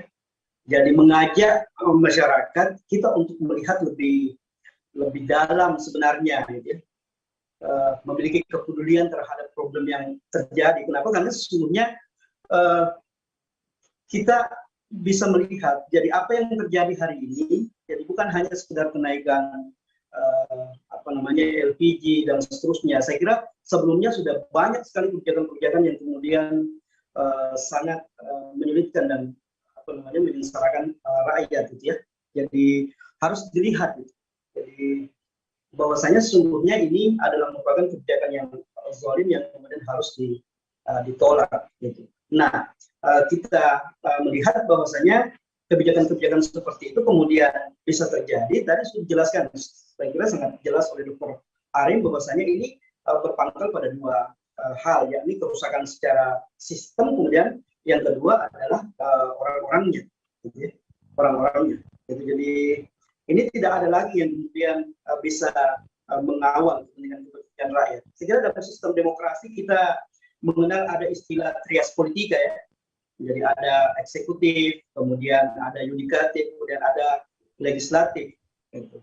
Kemudian ada pers, ya, yang harapannya sebenarnya adalah mereka bisa saling mengontrol ketika terjadi jadi kebijakan-kebijakan yang tidak semestinya dilakukan. Tapi pada hari ini kemudian kita melihat bahwa bagian-bagian itu kemudian sudah menjadi satu tim. Itu tadi dikatakan menarik, itu jadi mereka yang buat regulasinya, mereka yang main sendiri, gitu ya. Jadi sesuai dengan kepentingan yang kemudian mereka miliki. Jadi kalau mau sulit memasukkan gol maka gawangnya dilebarkan. Itu kalau tidak mau kemasukan maka gawangnya dikecilkan. Nah ini sebenarnya kita sedang berbicara terkait dengan problem sistemik. Kita tidak berbicara terkait dengan problem personal.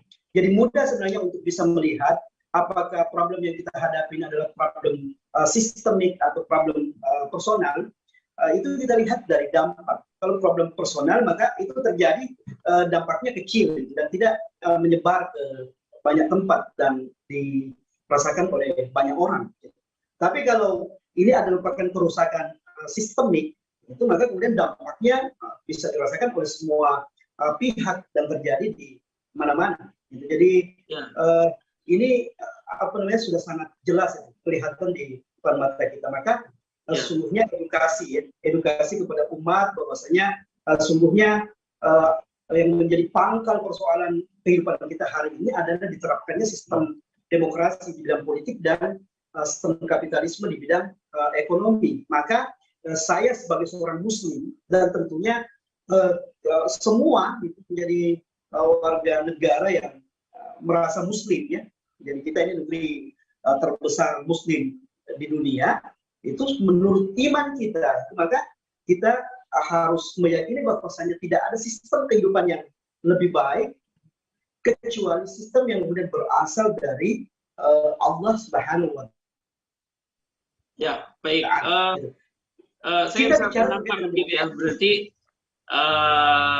tidak cukup hanya turun ke jalan gitu ya, tapi ini juga perlu edukasi di tengah-tengah masyarakat sehingga mereka juga melek secara politik ideologis tentang harusnya mereka seperti apa. Nah ini tadi di ruang Zoom ada yang mengangkat tangan mungkin ingin bertanya. Ini Pak Muhammad Rida Sadakati, silahkan, ada pertanyaan yang mau disampaikan Pak Rida. Ya. Baik, terima kasih. Assalamualaikum warahmatullahi wabarakatuh. Waalaikumsalam warahmatullahi wabarakatuh. Saya hormati Bapak Dr. Arim Nasim dan Ustadz Usman Hakim dan Ustadz Dirwan, ya, dan peserta Zoom sekalian dan pemirsa. Mungkin ini menarik, Ustadz, mungkin kepada Ustadz Pak Arim Nasim, Dr. Arim Nasim, terkait tadi pernyataan bahwa kenapa kalau minyak itu turun, kalau minyak itu naik, pemerintah itu segera dengan berbagai macam alasan untuk menaikkan harga BBM. Tapi ketika misalnya harga minyak itu turun, kenapa pemerintah itu kok susah sekali ya untuk menurunkan harga minyak BBM itu sendiri. Yang menarik sebenarnya kan kita seperti disampaikan tadi Ustaz ya, bahwa paradigma negara ini termasuk dalam hal ini apakah Pertamina, PLN dan BUMN yang lainnya itu kan paradigmanya adalah paradigma bisnis ya. Jadi kalau kita lihat filosofinya dulu BUMN itu kan filosofinya adalah untuk badan usaha, badan kemudian yang dibentuk untuk melayani masyarakat. Tapi sekarang itu orientasinya berubah, sudah menjadi orientasi kepentingan bisnis. Jadi kalau misalnya kalau kenaikan harga BBM itu Rp100 saja ya, kalau kita kalikan dengan jumlah konsumsi per hari itu 1 juta barel, itu kan sudah berapa banyak keuntungan yang bisa didapatkan oleh misalnya Pertamina atau BUMN lainnya yang berkaitan dengan masalah itu. Nah, ketika itu misalnya keuntungannya bisa dapatkan lebih besar, maka tentu saja ini kan menjadi suatu hal yang harus diburu oleh perusahaan-perusahaan BUMN itu sendiri. Nah, sehingga kemudian kalau kita relevansikan dengan kondisi keuangan negara saat ini, saya rasa menjadi hal yang wajar saja ya. Artinya kezoliman harga minyak yang kemudian tinggi sekali itu kemudian menjadi hal yang memang diburu, mengingat kas negara yang pada hari ini sudah keteteran untuk membayar hutang dan untuk membayar sejumlah belanja negara. Nah, itu kan bisa ditutupi sebagian kecil oleh kenaikan harga ini. Nah, apalagi kalau kita lihat sekarang BUMN itu sudah masuknya ranah-ranah politik ya. Kita lihat misalnya Menteri BUMN itu sudah ada deklarasi mencalonkan diri menjadi calon presiden. Nah, ini kan menjadi suatu sinyal ya, karena apalagi kita lihat misalnya permainan perusahaan-perusahaan BUMN seperti misalnya masuknya saham PT Telkom ya, kalau nggak salah ke perusahaan swasta Goto, ya saham Goto. Nah, saya rasa hal-hal yang seperti ini itu menjadi permainan pada akhirnya, bukan hanya nanti Pertamina, bukan hanya kemudian PLN, tetapi sejumlah keuntungan-keuntungan yang didapatkan oleh perusahaan BUMN itu masuknya kurang lebih lari-lari ke situ. Nah, saya rasa ini perlu Ustadz sekalian ya, kita Prof. Arif Nasim mungkin lebih menjelaskan lagi Ustadz topik tentang apakah betul kita ini disubsidi Ustadz. Karena selama ini kan itu menjadi alasan besar gitu, bahwa kita disubsidi. Apakah memang subsidi itu real? Kalau kita mengutip pernyataannya Pak Dokter Kwik Tiangi ya, bahwa sebenarnya kita nggak pernah disubsidi oleh pemerintah. Tapi mungkin perlu dijelaskan lebih jauh apa maksud dibalik pernyataan Pak Kwik Tiangi itu, bahwa sebenarnya kita nggak pernah disubsidi oleh pemerintah. Mungkin kurang lebih seperti itu tanggapan dan pertanyaan Ustaz. Terima kasih. Baik, terima kasih Pak Rida. Ini tadi pertanyaannya untuk Pak Dr. Arif Nasim. Mungkin sekalian ini untuk sepertinya relevan untuk Pak Dr. Arif Nasim ya. Pertanyaan di YouTube ini dari Bintang. Pertanyaannya, apa benar ungkapan Indonesia kekayaan alamnya melimpah tapi tidak mampu mengelola? Nah, ini berhubungan juga dengan pertanyaan dari Muhammad Ansor, dengan kekayaan yang melimpah itu, kok kemudian swasta asing yang menguasai SDA di Indonesia, ya kan? Apa solusinya gitu? Apakah memang kita ini tidak punya modal, ya, skill dan peralatan? Jadi katanya bagaimana solusinya? Karena tentu butuh modal besar, skill dan peralatan. Jadi tentu kalau misalnya mengelola sumber daya alam ini butuh modal dan juga teknologi barangkali ya.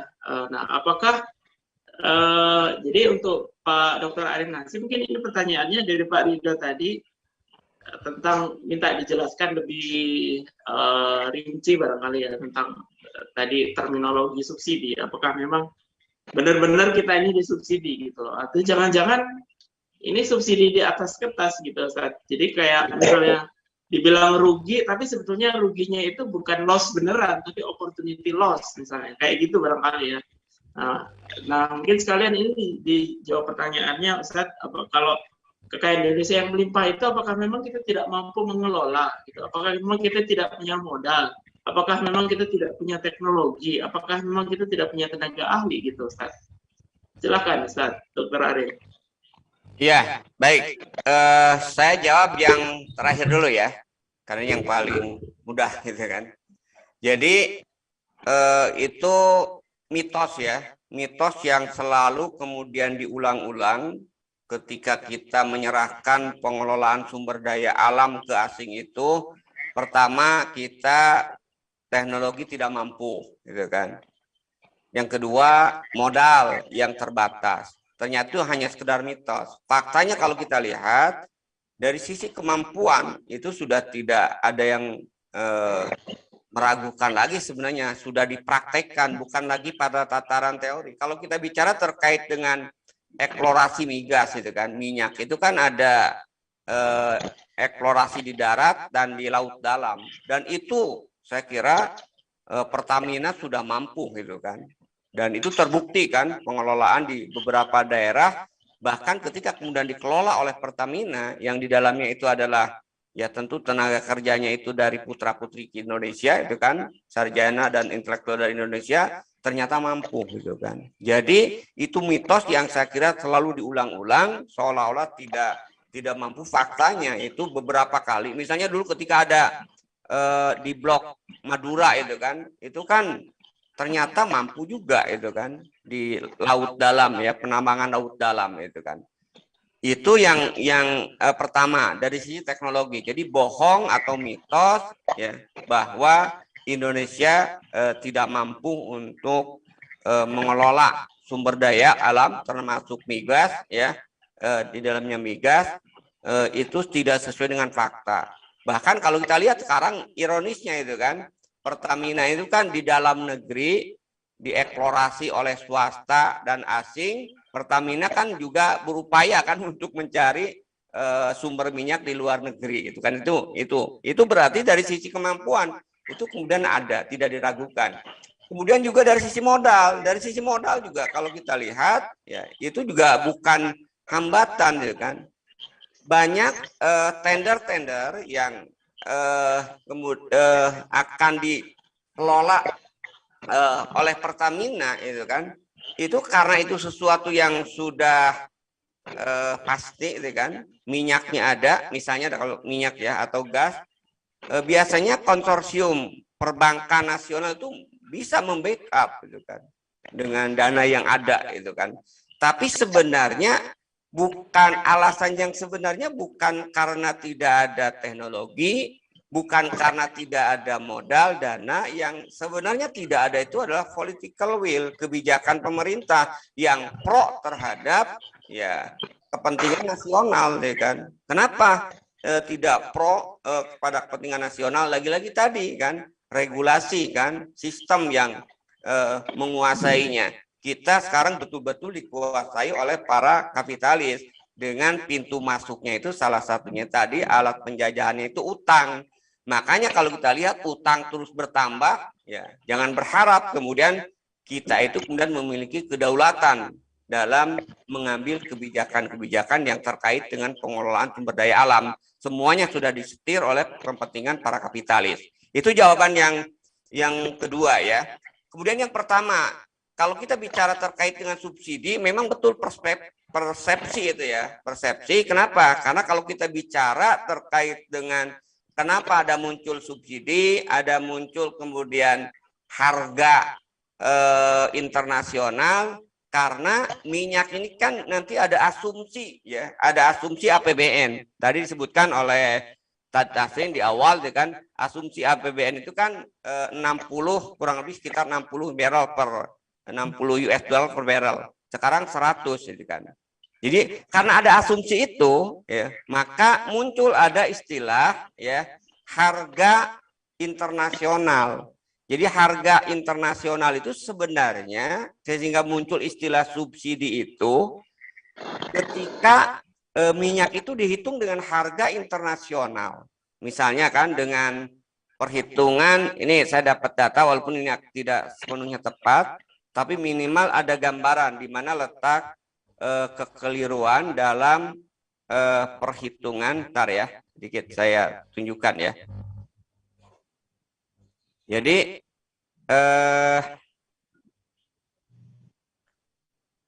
saya mohon diizinkan share screen. Belum bisa ya. Jadi kenapa kemudian ada istilah subsidi? Ya. Sudah? Nah, kenapa kemudian ada istilah subsidi? Ya, ini bisa dilihat, ya kan? Nah, ini ada biaya produksi. Ini untuk setara pertalit ini ya. Ya, jadi kalau kita lihat ini untuk biaya pengadaan untuk kategori jenis bensin RON 95 ya. Berarti pertalit karena untuk pertamax itu RON 98 ya. Nah, kita lihat kenapa ada muncul istilah subsidi? Ini ada harga internasional. Perhitungan harga internasional ya, minyak mentah, kemudian harga biaya produksi. Jadi subsidi ini adalah yang dilihat itu yang sebelah sini. Karena harga internasional, ya kan, kemudian dibandingkan dengan harga yang dijual oleh pemerintah, maka selisih antara harga internasional dengan harga yang dijual oleh Pertamina itulah yang disebut dengan subsidi, gitu kan? Padahal faktanya kalau kita lihat harga produksi itu jauh lebih rendah. Jadi ketika dijual pertalit itu dengan 7.650, kalau menggunakan perhitungan harga pokok produksi itu sudah untung, gitu kan. Tapi tadi karena ya, problemnya apa? Problemnya itu pertama tadi sumber minyak kita sudah tidak sepenuhnya dikuasai oleh Pertamina. Ya. Tadi kan tahun 2020 Pertamina itu hanya menguasai 50%. Berarti yang 50%-nya yang dikuasai oleh swasta tadi itu kan dibeli dengan harga internasional ini, gitu kan. Jadi minyak kita ya diproduksi di dalam negeri, cuman yang menguasainya asing, tapi dibeli dengan harga internasional. Itu yang pertama yang menyebabkan muncul istilah subsidi, ya. Yang kedua tadi ada perbedaan antara produksi dengan kebutuhan. Produksi kita kurang lebih sekarang itu mendekati 1 juta barrel sebenarnya, sementara kebutuhan itu kurang lebih 1,5 juta lebih lah ya. Jadi ada impor memang di situ.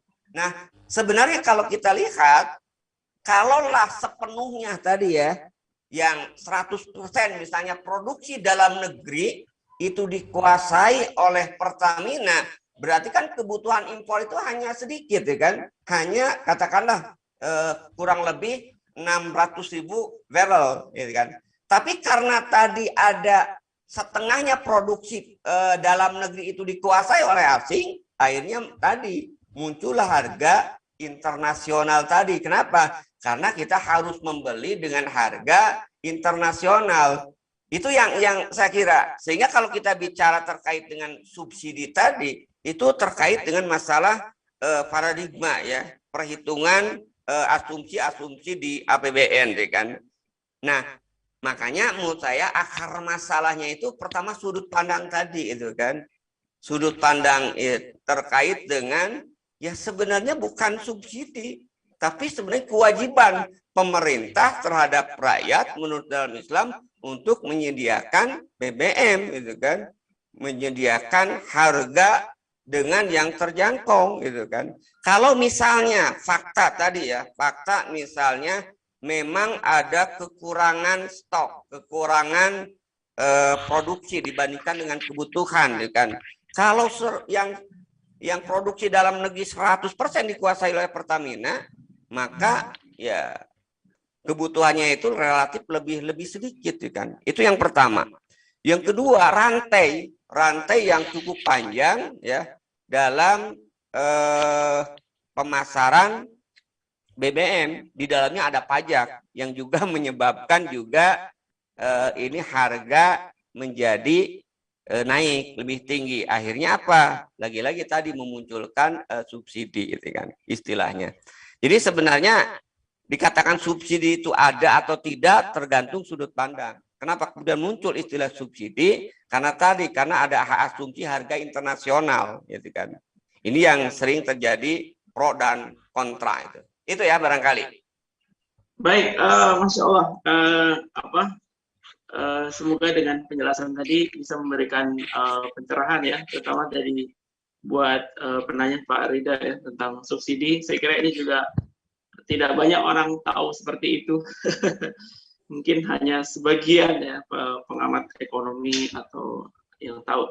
Nah, kita masih punya waktu sedikit. Ini masih ada 2 pertanyaan saya lihat di YouTube ya, dari Suryadi ini. Apa kabar Partai Wong Cilik yang dulu nangis-nangis saat BBM naik di pemerintahan sebelumnya gitu ya? Ini ya, partai apa ya? Nggak usah disebutkan sepertinya ya. Semua pada tahu lah. Yang dulu nangis-nangis ketika di rezim sebelumnya mau naikkan BBM gitu. Nah sekarang mereka jadi rezim penguasanya. Kemudian juga ada pertanyaan dari Bapak Daryono ini ya, jika rakyat banyak yang nolak, maka pemerintah akan main halus dengan diam-diam membatasi persediaan BBM di masyarakat. Ini seperti yang disampaikan Pak Dr. Arim Nasim di awal tadi ya. Nah, dengan begitu mau tidak mau masyarakat akan menerima opsi kenaikan. Nah, bagaimana menghadapi hal ini gitu ya? Nah, ini kayaknya sama tadi dengan Emak Ibu Hamidah ya, pertanyaannya apakah turun ke jalan atau apa. Saya kira ini sudah terjawab ya pertanyaan dari Pak Daryono ya tentang bagaimana menghadapi hal ini. Ya kita selain protes juga edukasi kepada masyarakat ini penting tentang hak dan kewajiban mereka gitu ya. Tidak secara terima begitu saja gitu. Mungkin ada yang perlu ditanggapi, mungkin ini mungkin tepat ditanggapi oleh Ustadz Dirwan barangkali. Ini apa kabar nih Partai Wong Cilik yang sebelumnya nangis-nangis gitu Ustadz. Silakan. Ya. Jadi sebenarnya jadi problem kita itu adalah problem sistemik ya. Jadi demokrasi di bidang politik inilah sebenarnya yang menjadi biang kerok dari permasalahan kita. Mungkin secara pribadi itu banyak orang-orang yang kemudian punya keinginan ya untuk melakukan hal yang baik untuk kehidupan masyarakat. Tetapi pada kenyataannya memang ada satu belenggu yang jadi mengikat mereka untuk tidak bisa melakukan hal itu. Jadi taruhlah misalnya anggota-anggota dewan kita, partai-partai politik itu memang mungkin secara pribadi kita tidak menafikan bahwasanya di antara mereka ada orang-orang yang baik, orang-orang yang punya keinginan untuk berkhidmat kepada rakyat. Tetapi sekali lagi problem kita itu bukan problem personal, tapi ini adalah problem sistemik. Jadi problem politik demokrasi ini yang menyebabkan semua pihak itu kemudian tersandra yaitu dalam satu kondisi, yakni kemudian mereka terikat, kebijakan-kebijakan mereka itu harus senantiasa pro pada oligarki, pro pada orang-orang yang kemudian memodali mereka untuk bisa duduk pada tempat mereka sekarang, pada jabatan mereka sekarang. Dan saya kira partai politik tidak lepas daripada itu. Jadi mereka kemudian bisa mendapatkan kursi dan seterusnya itu. Saya kira kolaborasi dengan berbagai macam pihak, dan saya kira dalam politik ini tidak ada makan siang yang gratis ya.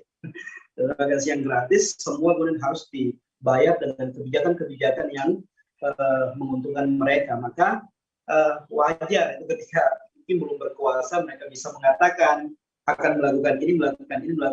Tetapi ketika sudah duduk di situ maka mereka tidak bisa berbuat apa-apa kecuali menuruti apa yang menjadi keinginan daripada cukong-cukong yang membiayai mereka untuk bisa sampai ke sana.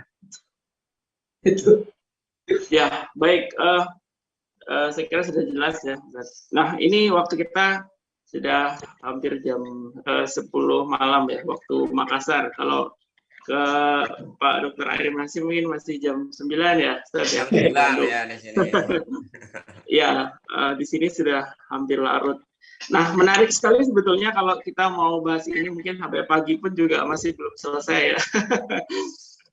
Tapi setidaknya sekitar hampir 2 jam ini kita sudah bisa mendapatkan gambaran seperti apa tentang problem yang terjadi di negeri kita, saya pikir juga kita panitia mengadakan ini juga bagian dari kecintaan lah kepada negeri ini dan rakyatnya, yang tadi saya lihat komentar di YouTube juga bahwa sebetulnya kita ini kaya dengan sumber daya alam tapi kok tidak bisa berdaya gitu, minyak goreng aja sampai seperti itu gitu. Nah, karena dibatasi waktu ya, mungkin saya ingin Pak Dr. Arin, Pak Ustadz Tirwan, dan Ustadz Tini Hakim, tadi kayaknya nggak ada yang nanya ke Ustadz Tini Hakim nih, memberikan kesimpulan dan closing statement barangkali ya, masing-masing narasumber. Mungkin juga terutama tadi Pak Dr. Arin kan tadi, sebetulnya secara teknis kita ini mampu, hanya political will-nya saja yang nggak bisa. Nah, mewujudkan political will ini harus dengan apa nih Ustaz? Mungkin sekalian kesimpulan dan closing statement-nya gitu Ustaz. Ya, baik. Terima kasih ya. Yang pertama ingin saya sampaikan ya, kita tetap harus menolak ya kebijakan pemerintah menaikkan BBM, menaikkan TDL, ataupun juga skenario lain Pertalite tidak naik tapi kemudian dibatasi, itu pun juga harus kita tolak gitu kan. Kenapa? Karena menurut saya intinya dua gitu kan. Ketika kemudian ini dinaikkan ya, atau juga Pertalite kemudian dikurangi, itu akan semakin mengokohkan dan menguatkan liberalisasi pengelolaan energi ya. Jadi bukan hanya para kapitalis menguasai sektor produksi, sektor hulu, maka ketika dinaikkan maka sektor hilir pun itu akan semakin dikuasai oleh para kapitalis. Maka kemungkinan nanti Pertamina juga bukan lagi rugi, akan bangkrut kan, kalau ini kemudian tetap dinaikkan sehingga nanti harga Pertamax gitu kan, harga BBM itu sama antara SPBU Pertamina dengan SPBU asing. Ini sebenarnya yang ditunggu-tunggu oleh para kapitalis.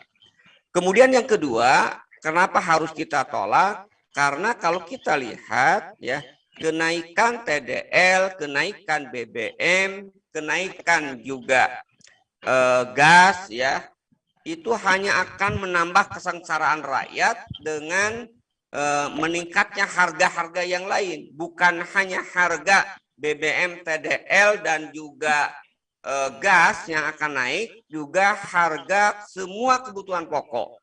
Dan ini akan menimbulkan inflasi yang cukup tinggi. Kalau kemudian terjadi inflasi, maka yang akan terjadi apa? Orang miskin bertambah, orang nganggur kemudian akan semakin bertambah. Padahal kita masih belum, kondisi ekonomi kita itu belum pulih betul setelah dihantam dengan pandemi COVID-19 ya. Itu yang saya kira landasan kita harus nolak gitu kan. Padahal kalau kita lihat kenapa harus kita tolak, sebenarnya ada solusi pragmatis, solusi hari ini tanpa harus menunggu ya tadi kan, solusi ideal. Solusi yang hari ini bisa dijalankan, salah satunya apa? Itu sudah dilakukan oleh pemerintah, yaitu menambah subsidi, menambah anggaran tadi, anggaran untuk menutupi selisih harga ya, kenaikan BBM ini. Yang kedua, kalau mau serius ngurus rakyat ya kan, dan berpihak pada rakyat, hentikan dulu bayar utang luar negeri.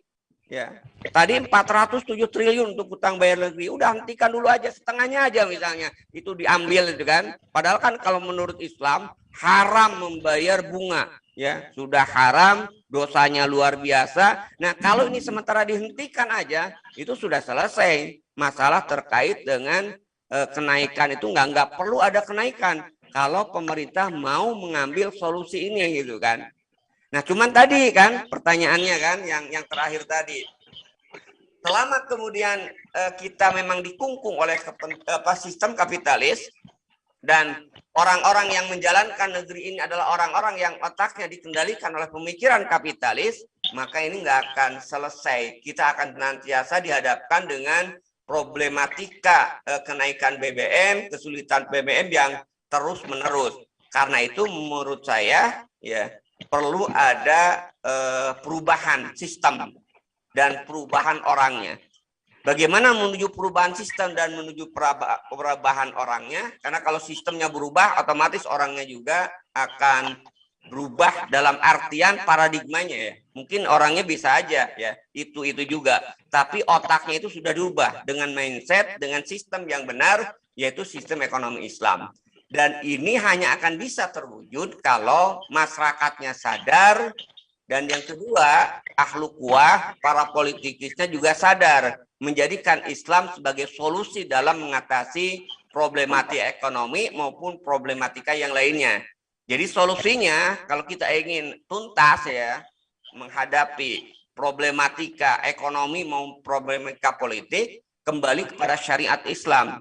Bagaimana kemudian mewujudkan syariat Islam secara karpas sebagai solusi dalam kehidupan ini, terutama ekonomi. Dua yang harus dilakukan tadi, penyadaran terhadap umat dan penyadaran kepada ahlu kuah dan tokoh umat.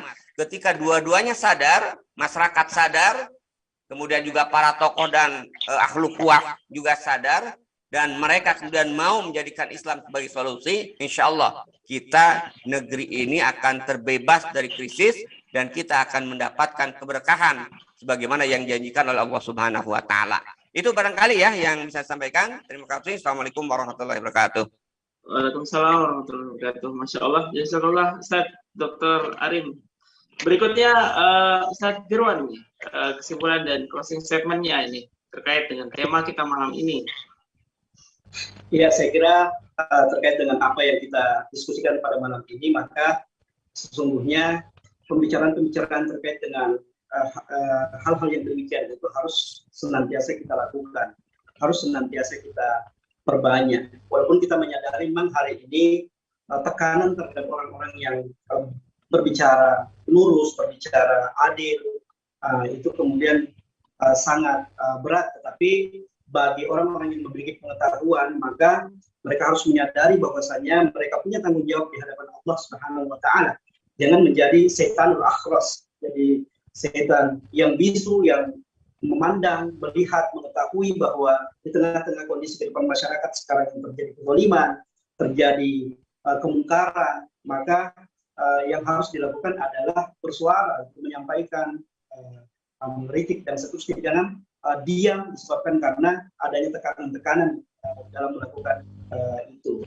Yang kedua adalah tentu kemudian terlepas dari berbagai macam kesulitan-kesulitan yang kemudian kita hadapi.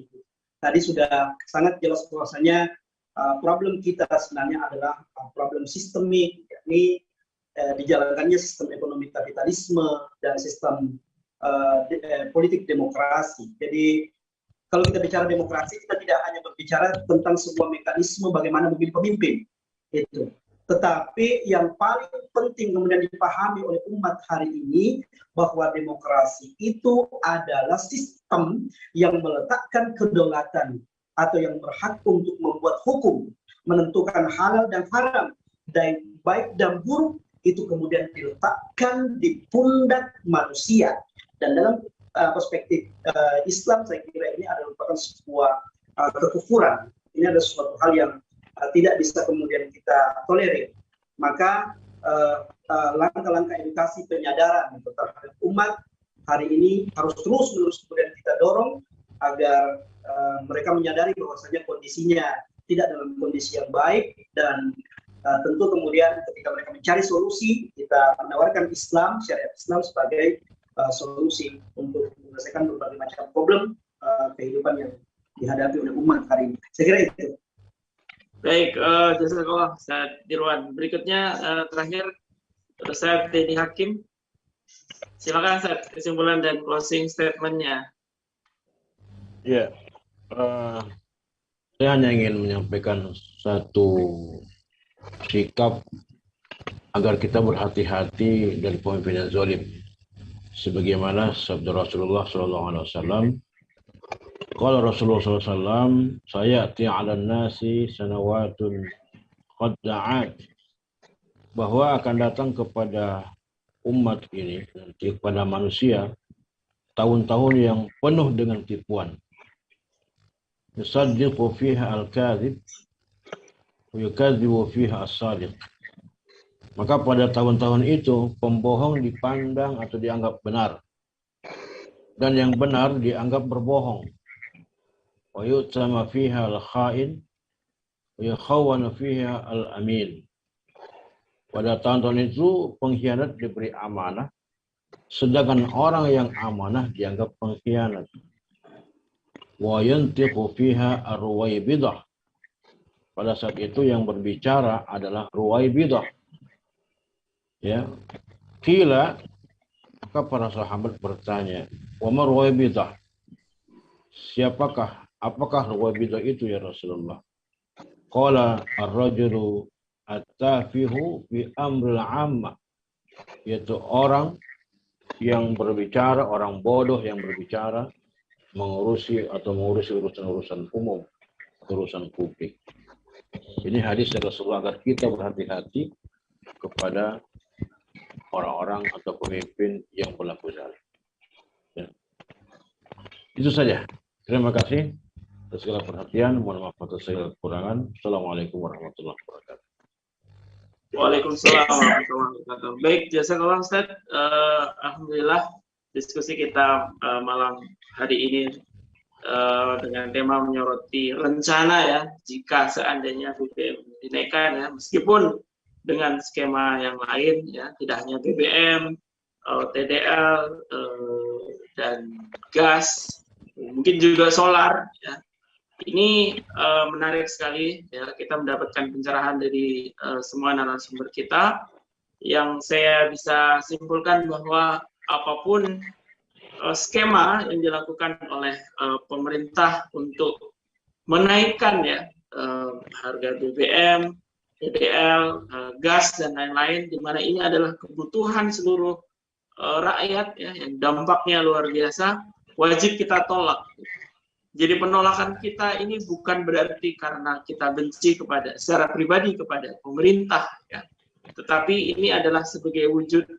Yang pertama adalah kewajiban kita sebagai warga negara, dan juga kecintaan kita kepada negeri ini dan rakyatnya, juga kepada pemerintahnya, gitu. Bahwa kita wajib mengingatkan pemerintah jika mereka berlaku zalim, dan wajib memberikan pemahaman kepada seluruh rakyat bahwa mereka tidak boleh diam ketika ada kezaliman, dan wajib juga menolak apapun yang itu merugikan seluruh rakyat. Jadi intinya kita tidak boleh diam, kita wajib menolak ini dan terus menyadarkan kepada seluruh rakyat bahwa ada alternatif yang bisa dilakukan selain menaikkan harga gitu ya. Kenapa ini selalu dilakukan? Karena kita berada dalam sebuah sistem yang kapitalistik, yang kita persoalannya hanya berputar seperti itu saja. Tapi kenapa kita tidak kemudian